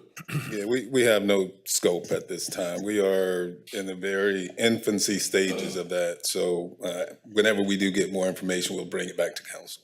If we can at least squeeze in the Kennedy location, yeah, a little feedback, it'd be greatly appreciated.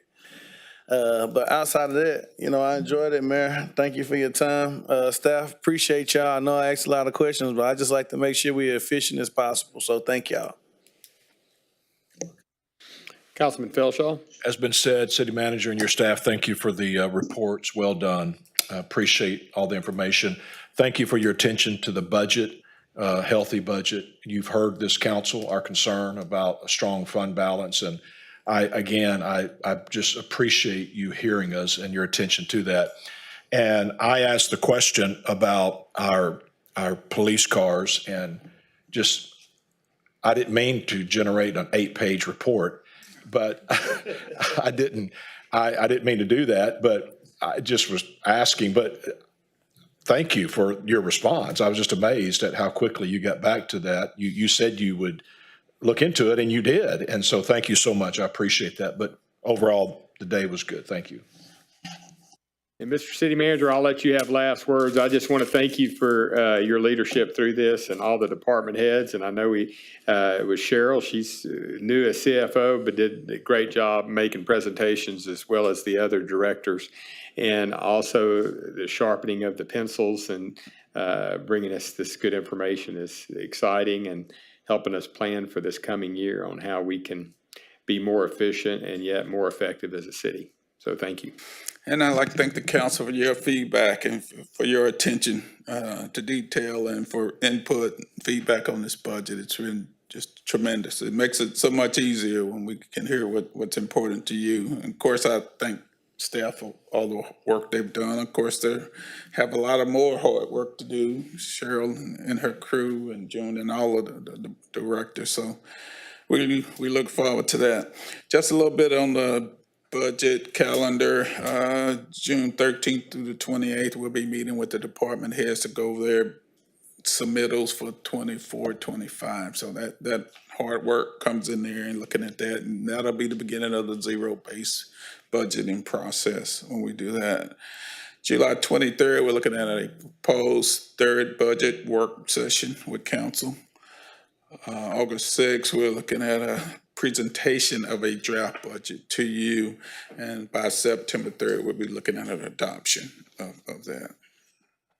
That's all I have, Mayor. Thank you. All right, the meeting is adjourned. Thank you.